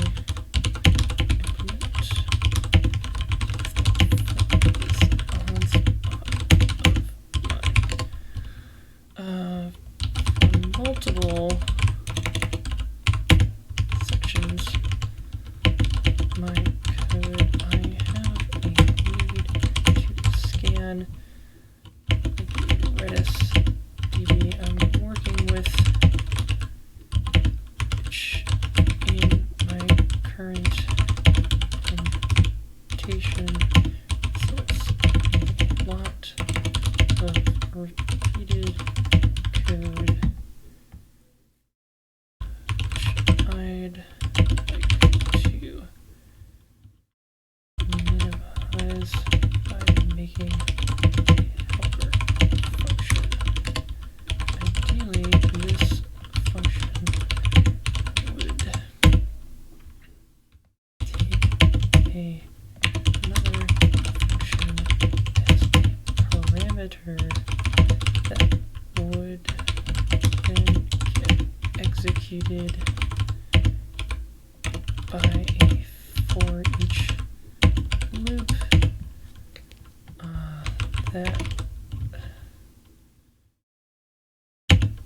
works on each key returned by the scan.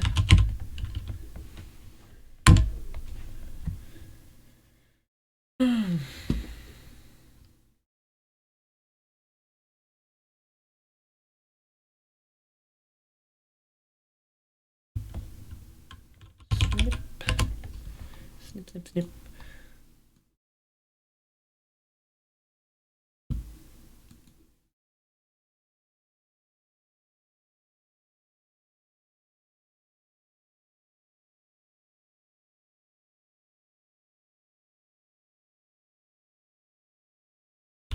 Oh, Fugma.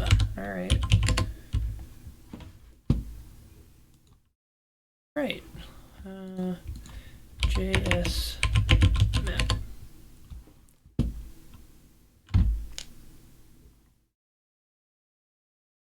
Object holds key value pairs and remembers the original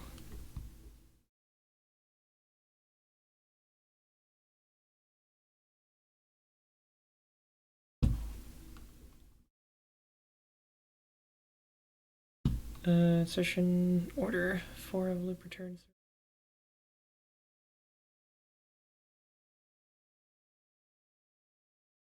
Map lets you set keys, values, retrieves those values, delete keys. JS using map function on an array.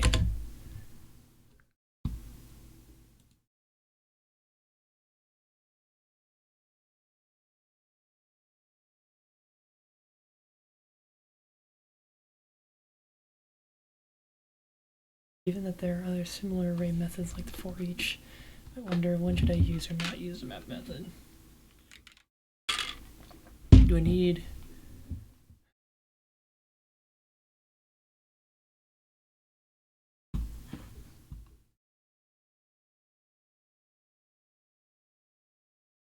apply the callback on only certain elements?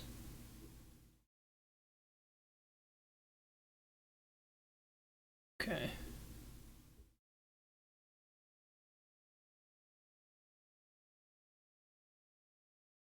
We want to extract certain values from an array of objects. For instance, in an array of girls, we want to get the age of the girls. Girls' ages, girls' age. Okay, I think I'm getting it.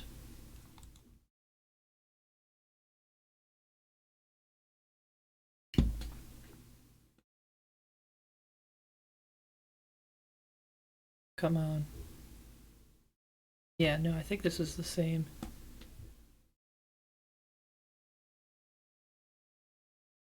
I think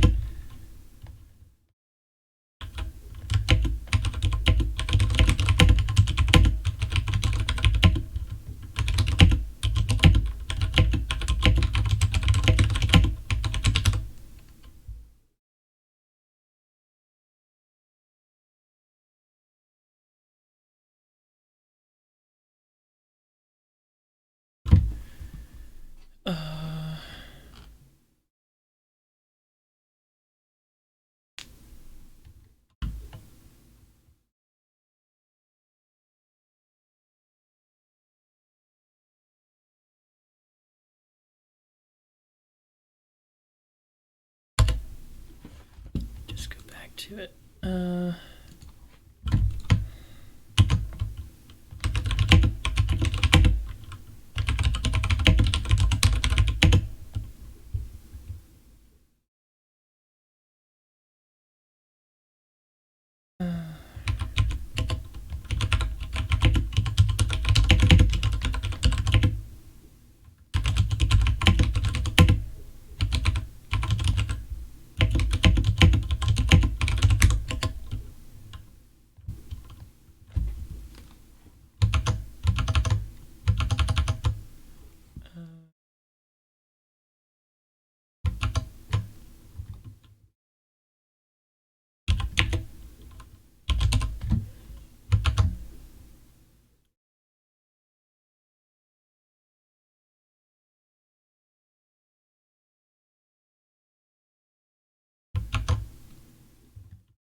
Specific. The most entertaining part of the stream is me entering drawing letters. The fucking snipping tool.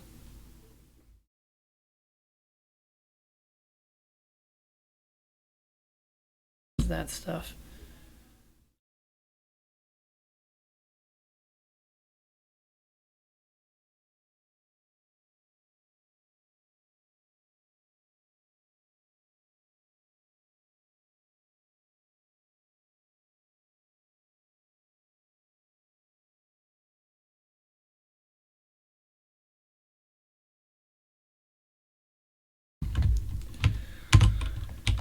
This is an example of how to implement that helper.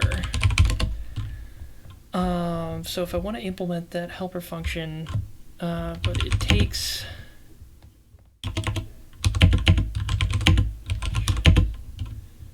in the brackets, it requires I have param and the arrow. Declaration.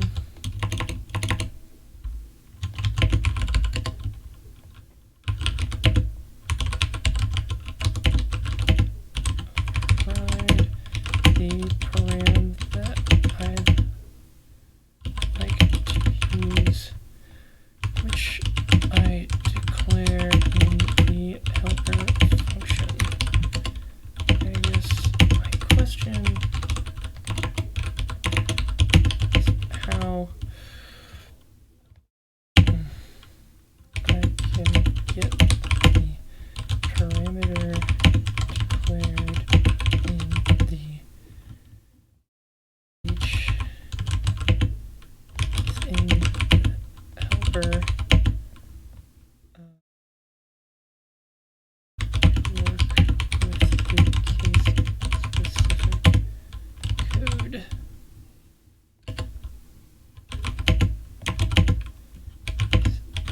Just going to inherit it automatically.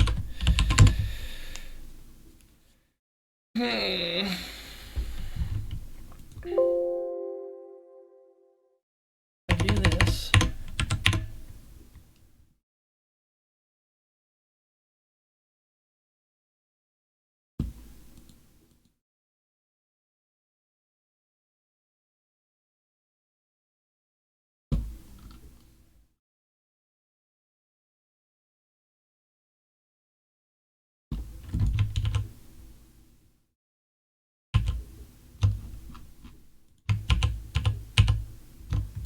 Yeah.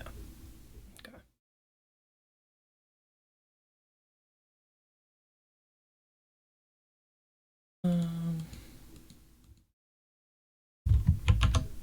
Let's see. To inherit a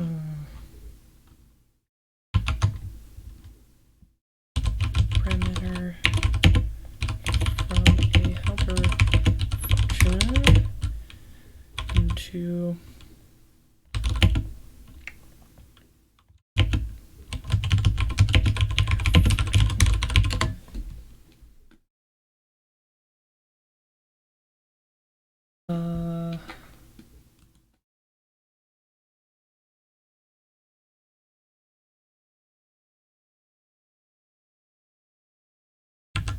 yes.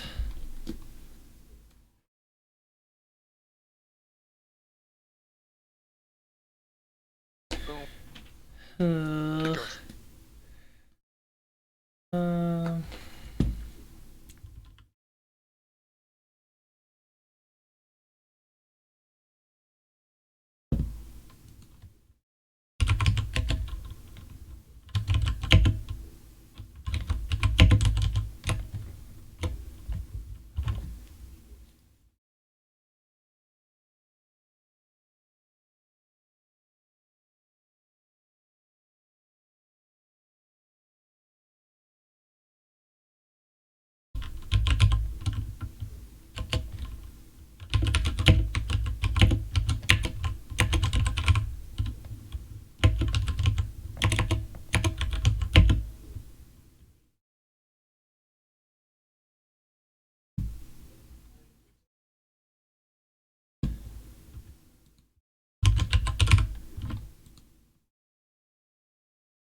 Alright, I guess this should just work.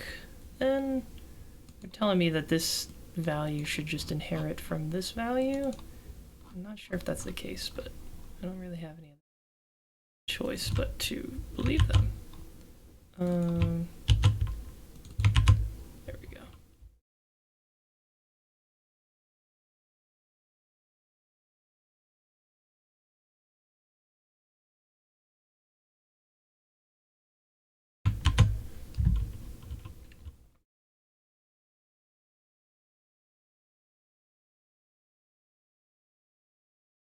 Okay.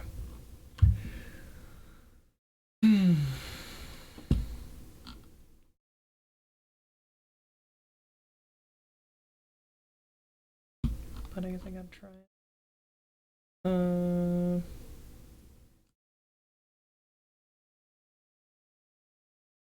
Kingdom Hearts. Not.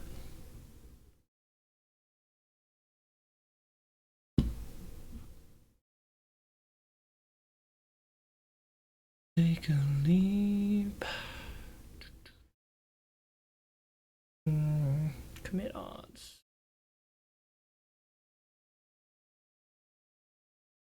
To shoot.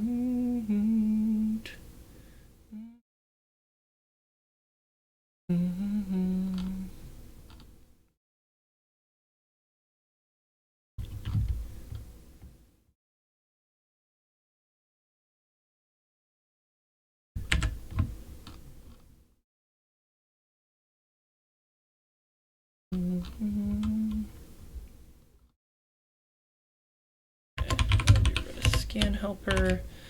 Say.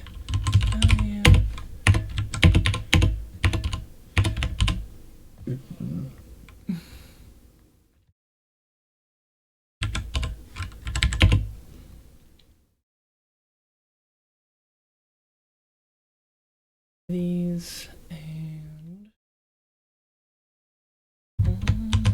what to use.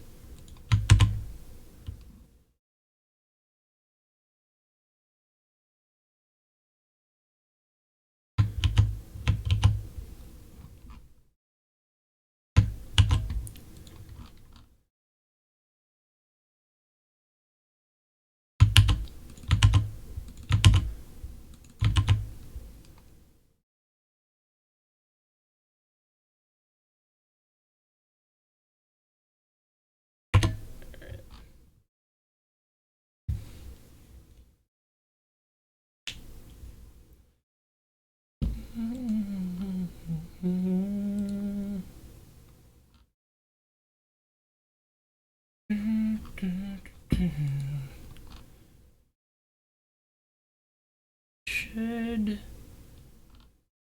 do what I want it to.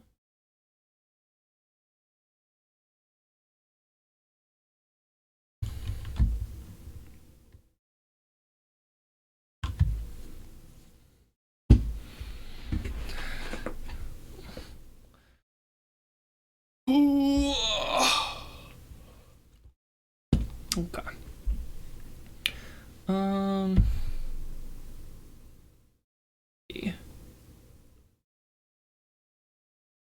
The programming.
snip real quick. Got to get this.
The parameter that I type into the case-specific code.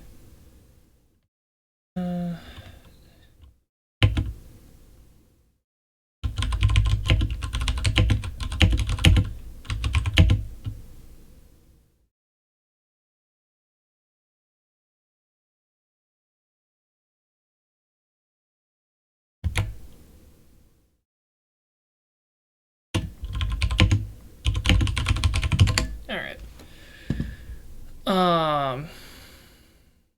Yeah, so let's see if I can get some more help in a minute here, but it seems like they aren't connected, and so then my question then is, how do I get them connected?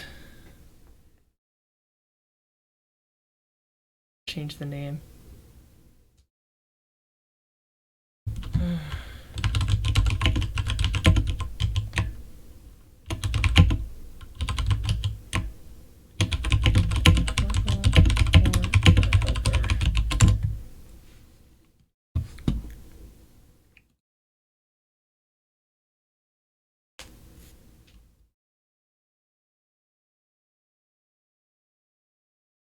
It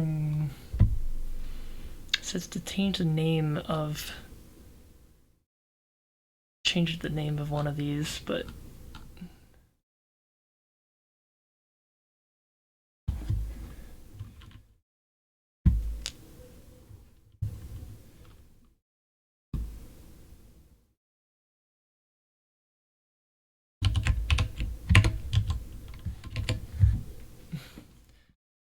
changing the name is probably not going to solve it.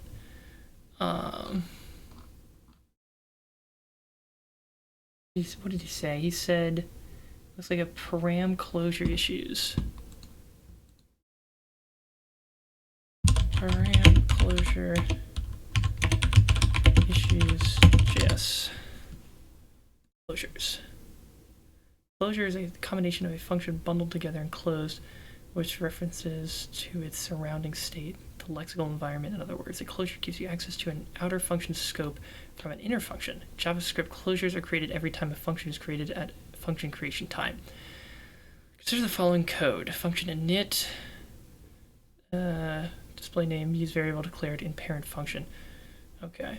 Init creates a variable called name and a function called display name. The display name function is an inner function that's defined inside init and is available only within the body of init function. Note that the display name function has no local variables of its own. However, since the inner functions have access to the variables of outer functions, display name can access the variable name declared in the parent function. So based on this, I think I should be able to just pass nothing in the parent and then just have everything based on value in these helpers. Yeah,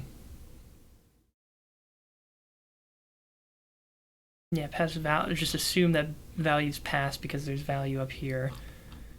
it should get passed into the parent function, or the child function. Since the inner functions have access to variables, the outer functions explaining access to variable in the parent function. Okay.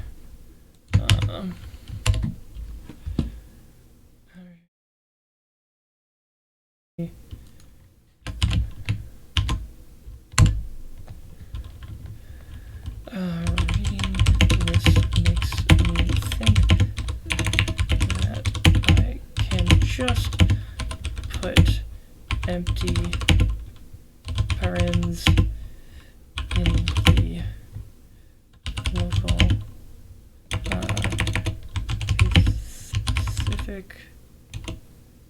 specific implementations, and then value will just always be inherited. So I can write the inner code assuming value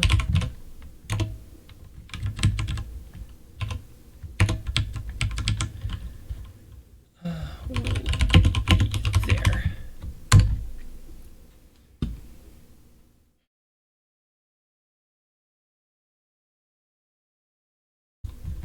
Baby, I don't wanna know, baby, I don't wanna know.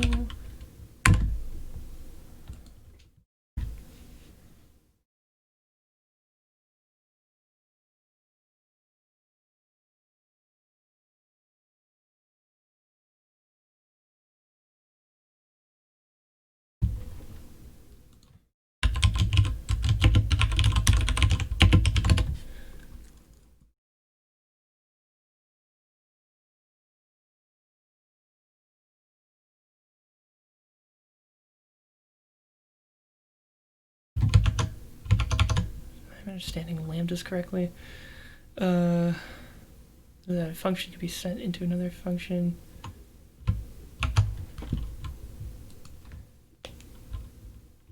Yes. Don't think twice.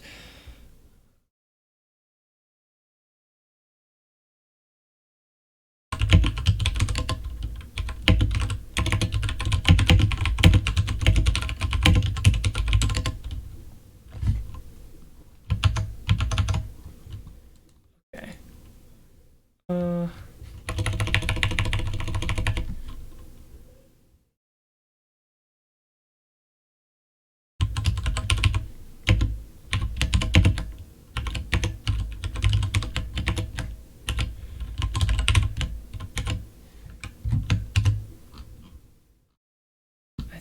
I think I've got it.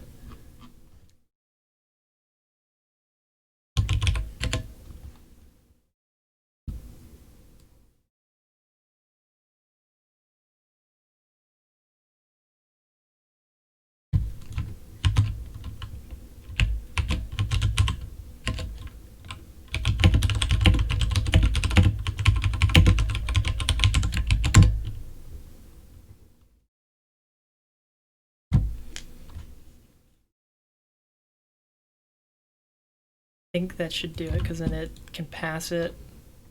Yeah. Okay. So implement that. I think we already have it implemented, actually.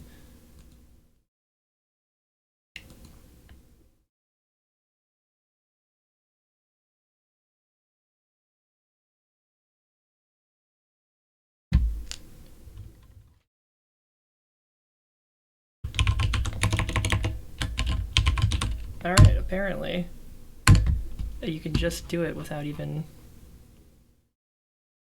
just say run the function.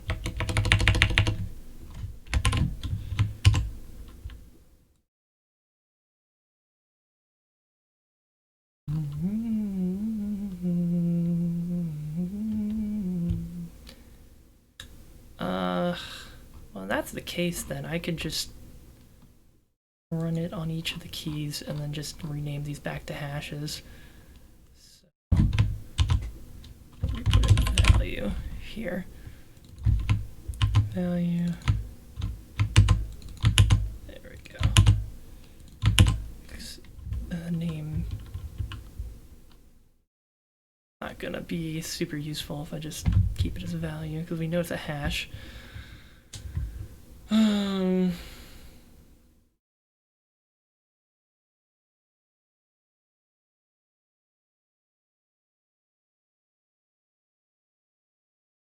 Split.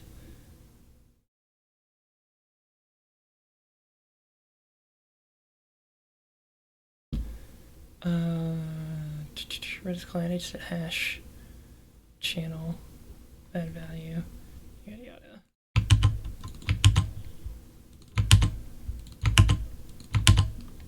Alright, set all these properly.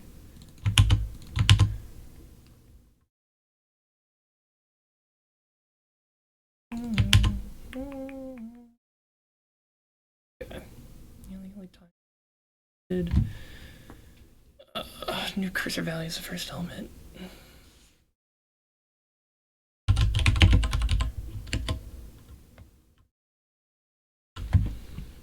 Okay. New keys is second element. For each keys at for each, and then just run the function on that key. Hash. That hashes these as challenge, blah blah blah. Commit odds. Okay. The only times value. Value.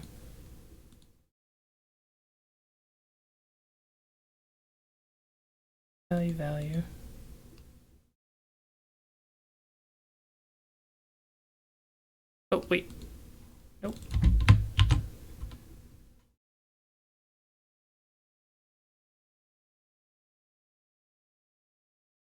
Value.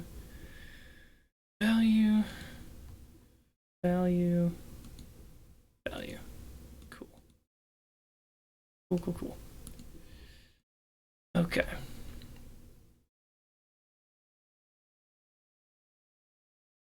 Good. This is to do something.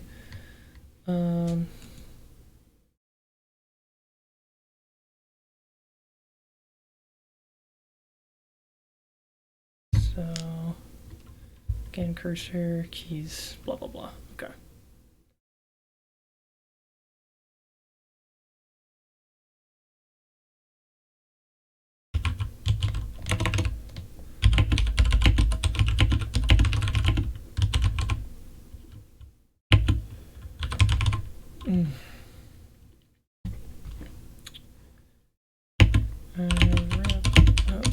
Stream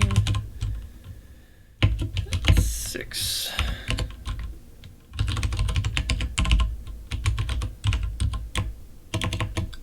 What is the GitHub repo? If you guys want to look at this as well, you are welcome to do so. GitHub, github.com.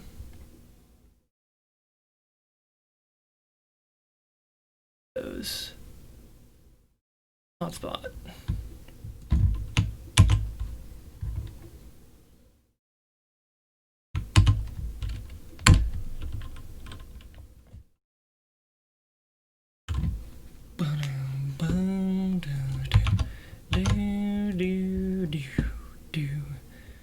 Alright, if an ID is in this text, continue, otherwise respond with error.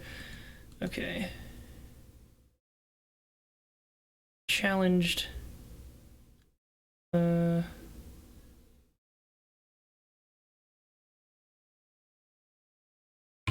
before that happens, if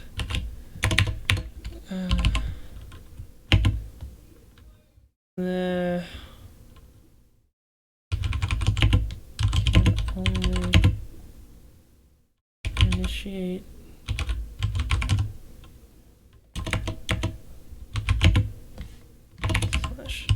challenged once.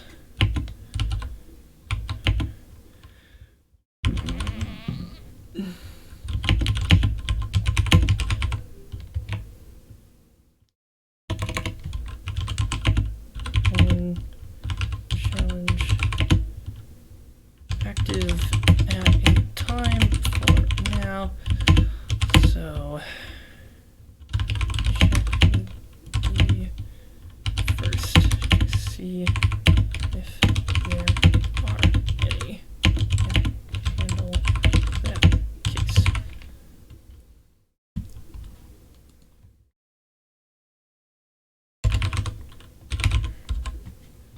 So return there for safety's sake. Okay.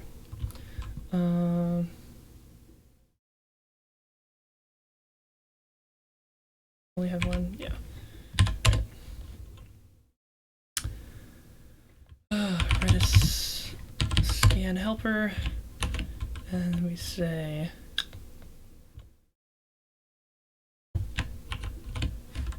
hash equals, put that in there, put that there, and then say I'm gonna need to split some of this, right?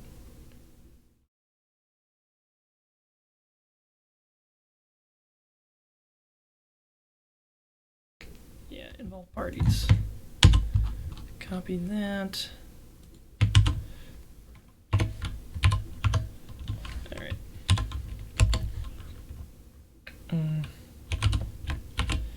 If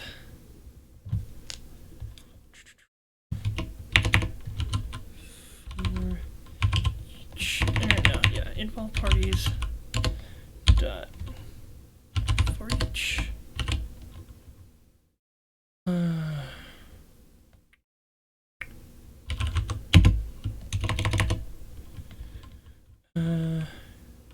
ID, right? Yeah, I think that worked. Hopefully.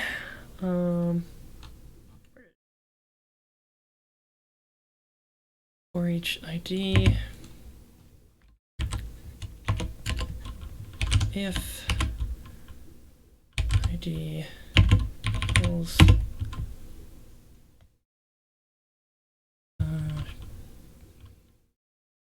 request dot body dot user ID or ID equals challenged ID.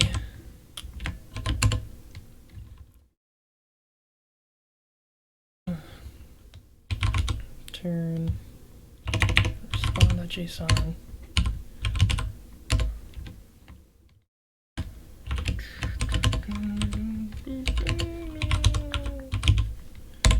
Okay.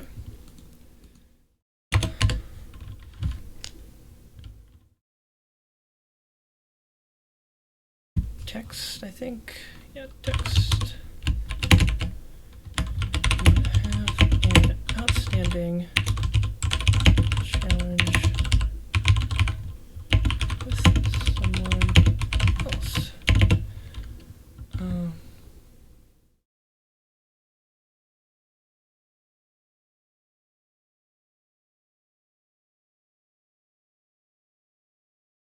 You have an outstanding chance of us.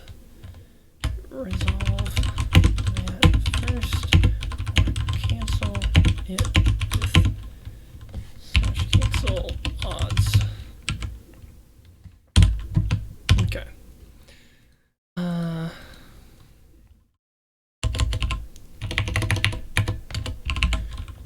Handle bad case of a user trying to challenge themselves.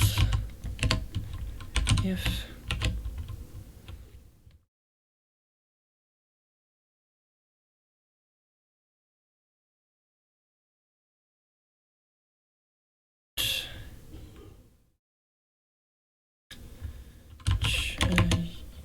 user request, just copy it from over here.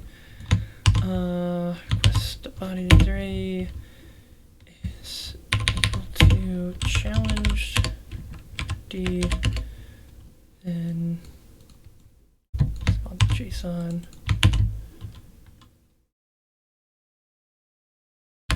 You can't challenge yourself, numbnuts.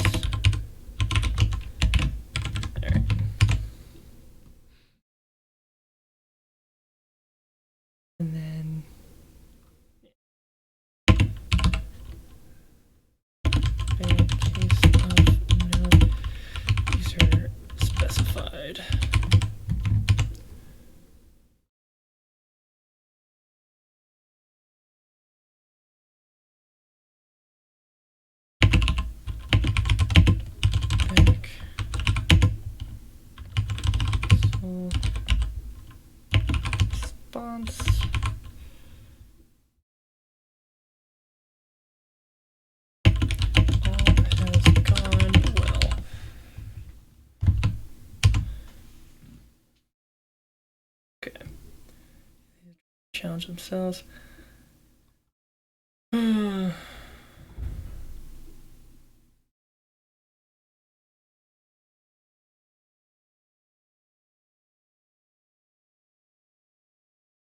the idea of the challenged. Okay.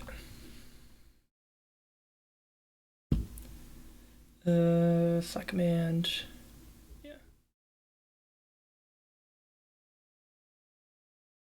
Yeah. Committing individual. I think these are all good.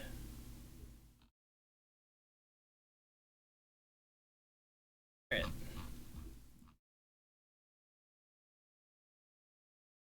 This is another else if. Else if request dot body dot command, right? Equals slash cancel odds. This one should be pretty easy. We just have to be like, hey, go through the database. You do scan helper, and then hash slash set that in, spaces here and there, and then say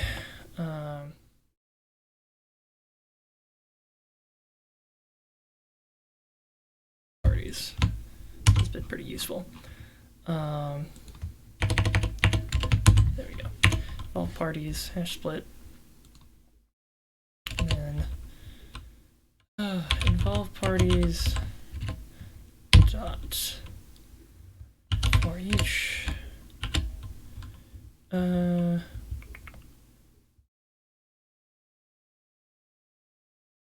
what's it called?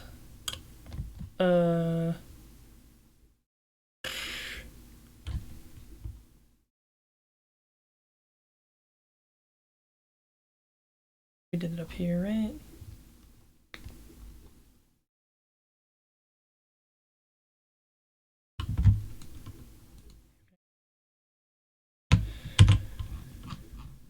All right.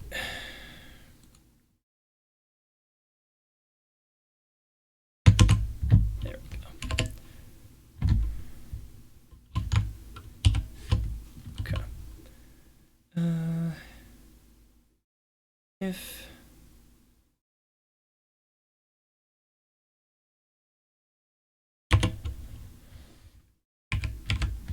response type, we call it in channel, right?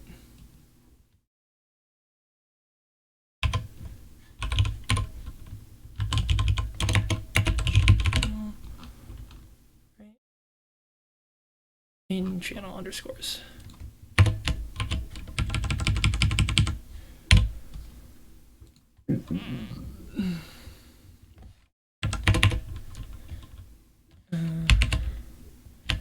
At request.body dot user ID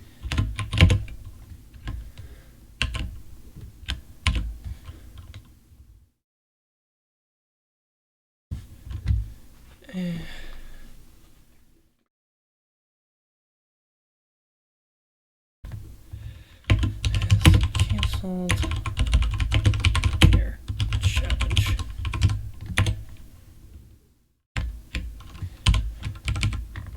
All right. Let's say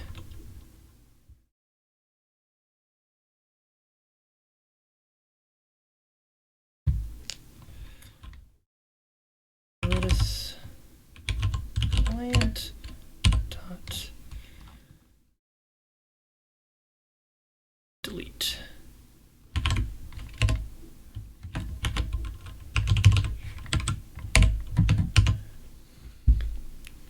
Okay.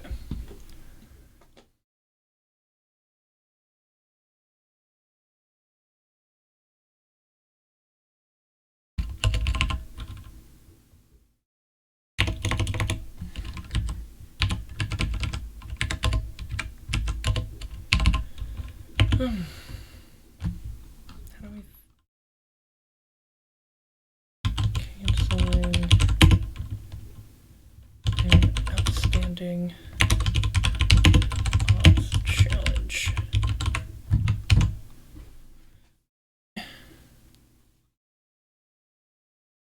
This request a body command, try to scan helper hash.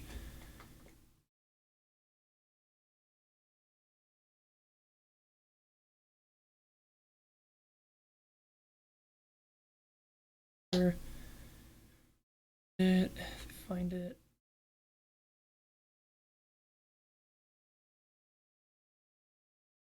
And if you get to the end of it,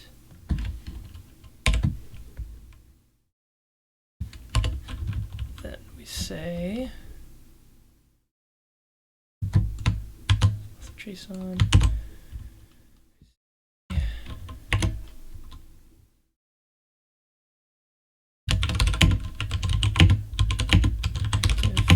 Challenges. Now. Okay. And we return. As always.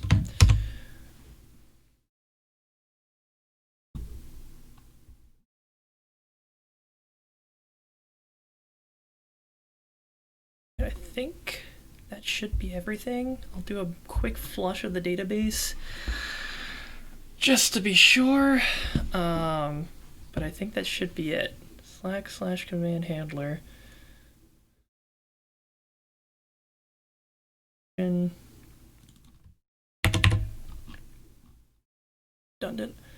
Setting the upper limit, committing individual odds number, and yeah, I think that's all we need. So I'm gonna open up a new command line real quick. Say, I need to look up how to flush. Redis flush db.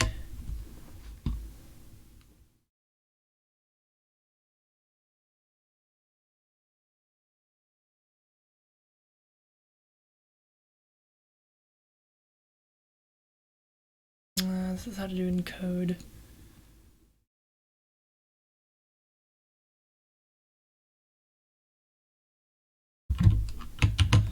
Flush.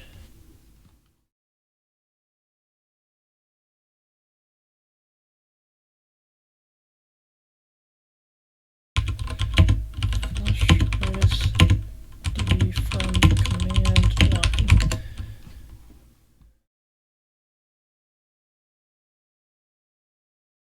Flush Redis, flushing databases. There we go. There we go. Okay.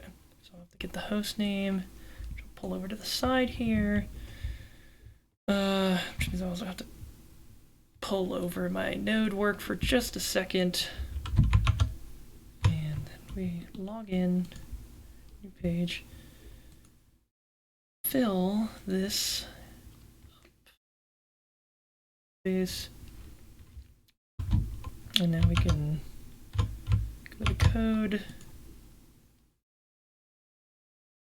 CLI-H-P-A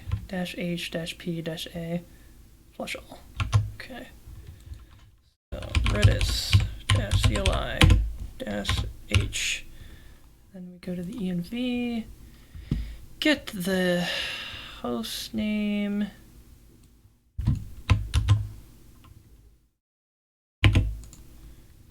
Dash, I think port is the next one. Yep. Dash P. Okay, dash A is the password. Copy that, paste it, and then I think it's just a command. Redis CLI H P A flush all.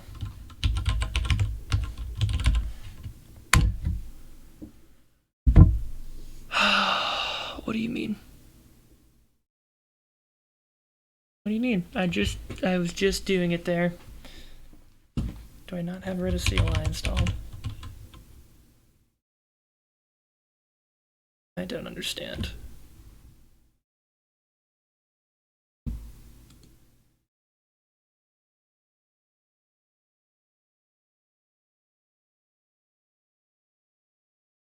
author, Barty Parcher Connect, IV.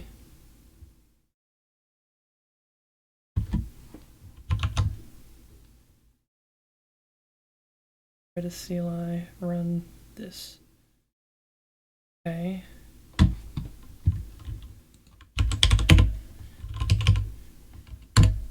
Try it from here, I guess.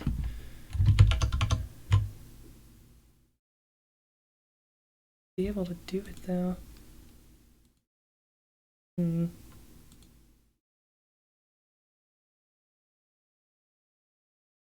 Redis CLI, is that not?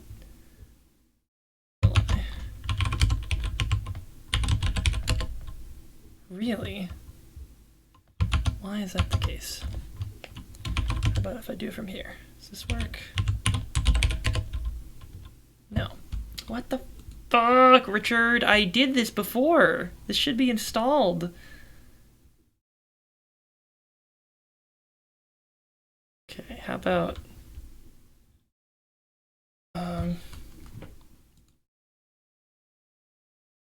Ladies and gentlemen, yes? we got him. You got him? Got him with a laser from space. Very proud of you. Except we didn't get him because the first game in the series.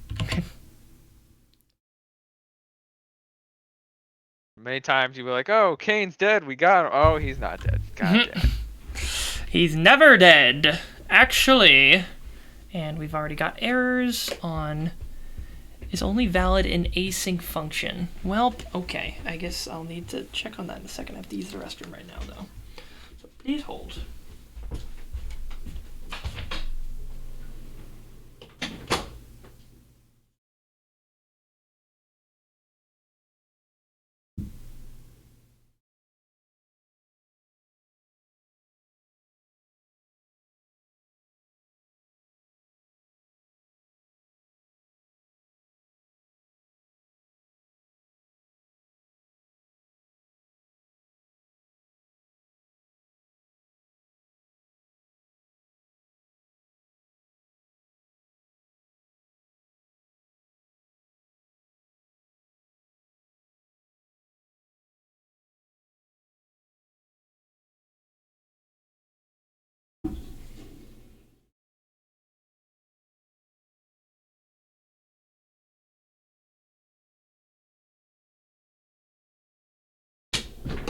Yeah.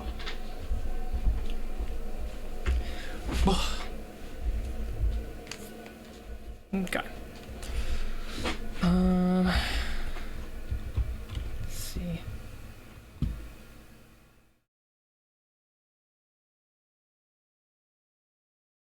Quick back. Just so we don't have the .env up on this page, right? No, env is not here. Good. Now, where did we see do const? Okay, so we'll just put the async tag in front of it. Let's see.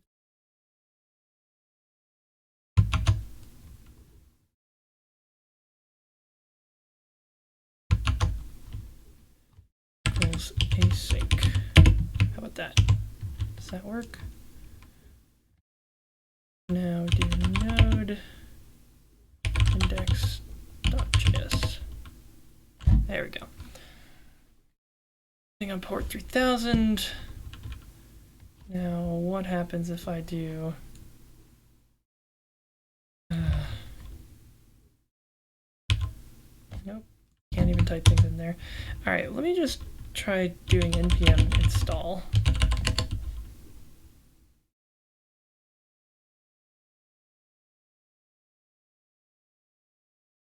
Yeah, so why, if I have Redis CLI installed, why is Redis CLI not working?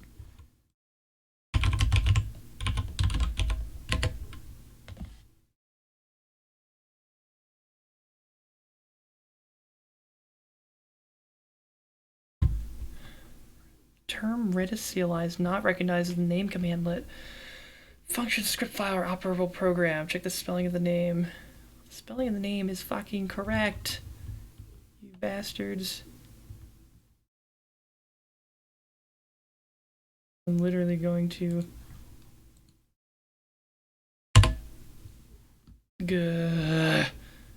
Why? Why? Why? Why?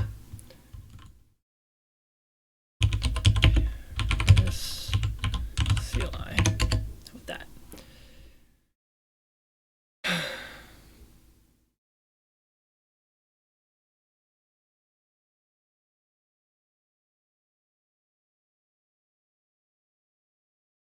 Oh, okay, sure. Just have it spelled differently when you have the NPM package. That's fine. That's cool. That's really brave. I'm really glad that they did that. That's so cool.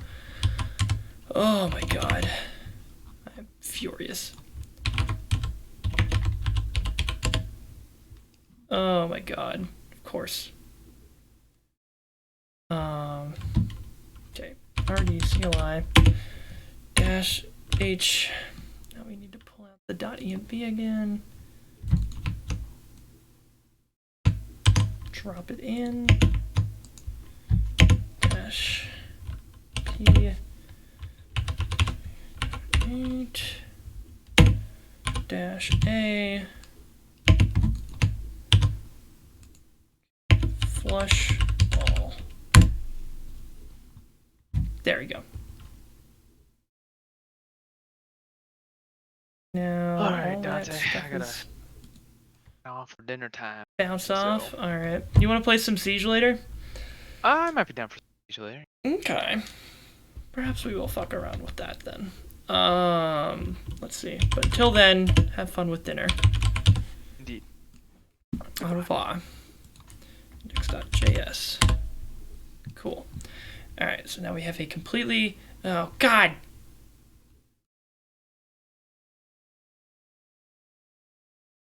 Time to get a new password. Very least, there's so few people watching this that nobody's really gonna be jumping on the VODs or live to be hacking me. It's gonna be more of an issue the more popular I get, if I get more popular. Okay, where's password?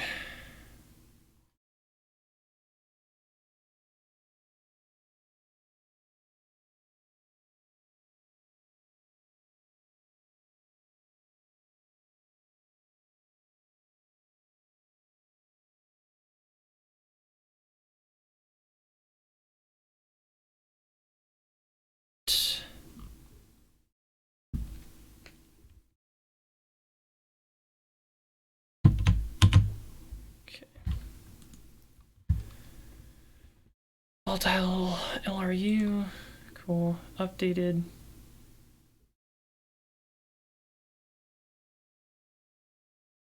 Change pending.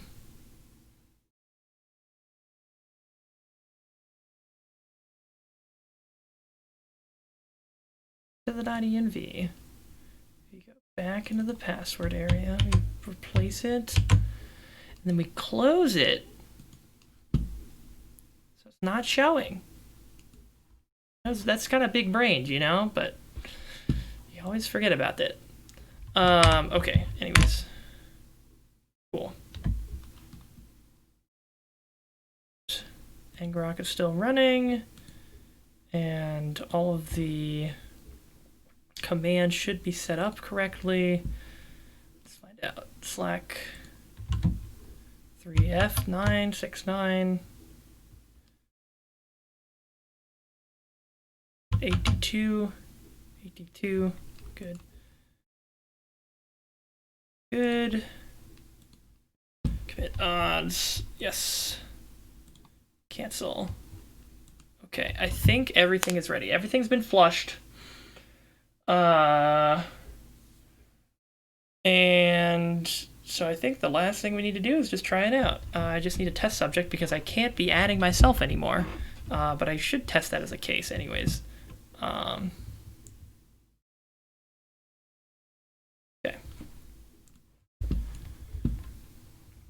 Let's test all the bad cases first.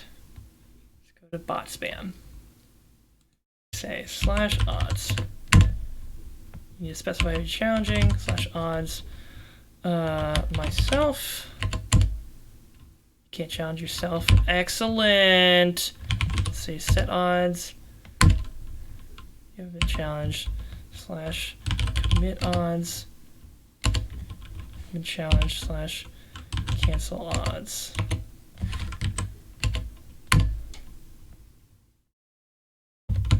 Was that? Oh, yeah, that's bad. That we do need to handle.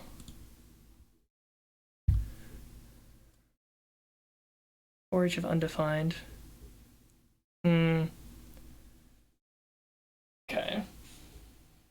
When the list is empty, it shits itself. Oh, which is not great.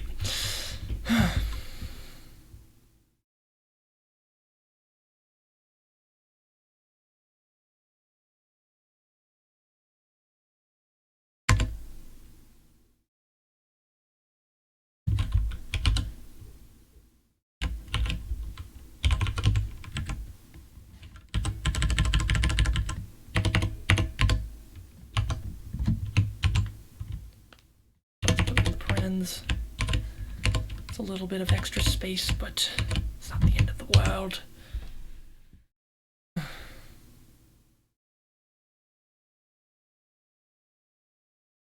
Okay.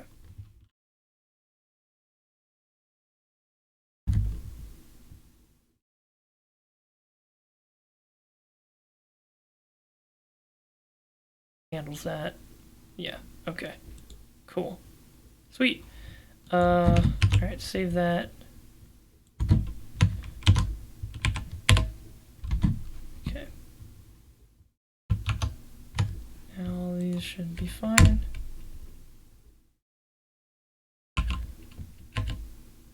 Why? What? That's weird. Oh well. Alright.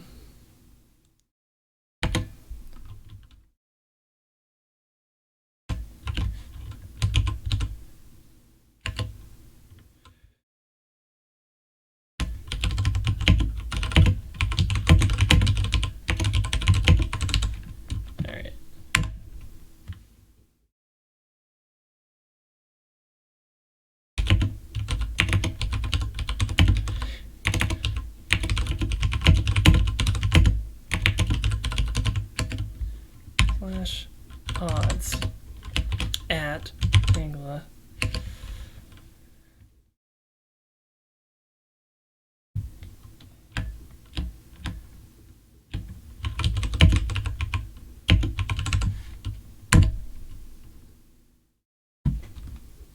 Okay.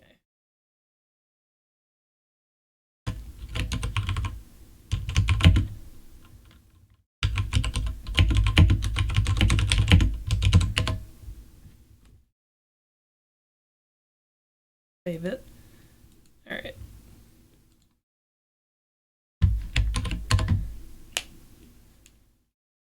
And what gets listed out here?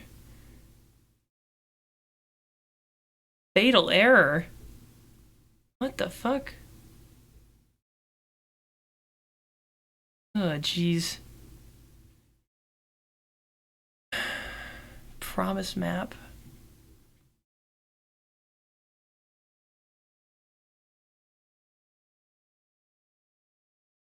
Scavenge. Allocation failure.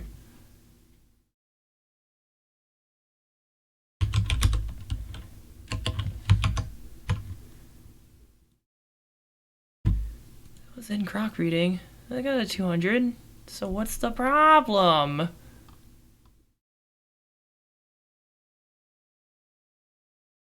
Snip this and send it in. Because at this point, I have no idea what's going on.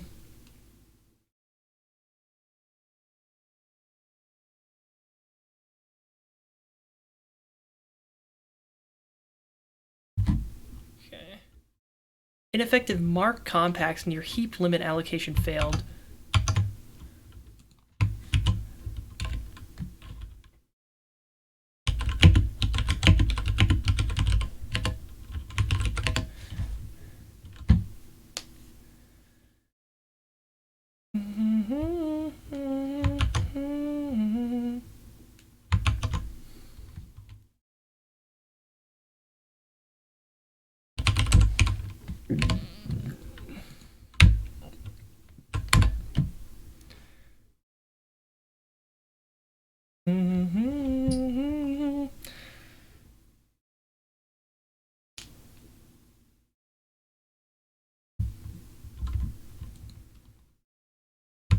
well, this will be a problem for future me. I don't know what the problem could be, personally, you know? Could not tell you, because I think everything's been done perfectly. Let me just put in...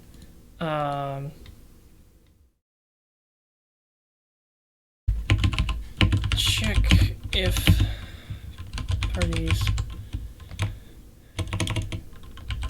if this user matches any user copy in the hash. Okay.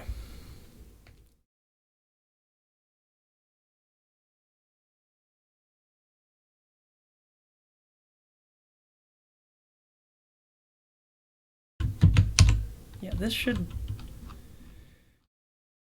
Oh, I don't know, man. This should work, theoretically. It doesn't look like it does, so I guess I'll die. Anyways.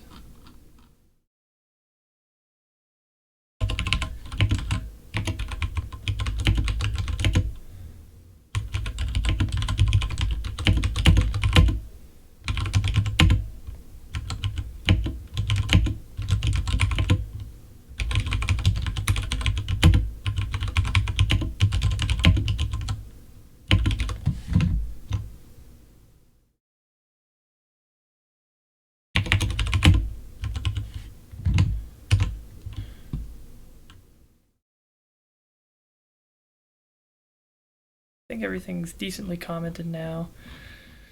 Yeah. Alright. I'm gonna call it quits for the day. Thanks for watching. Tomorrow's gonna be Whatever Wednesday. I might be playing some Man of Medan because I picked that up while it was on sale. And I might need to get one more lucky guest to play the game with me if they can, because it's got multiplayer. And also, actually, you don't even need to own the game. I have one free guest pass or whatever, so one person can play with me even if they don't own the game. So that's pretty cool. Anyways, yeah, that'll be all. Thanks for watching, and stay safe out there.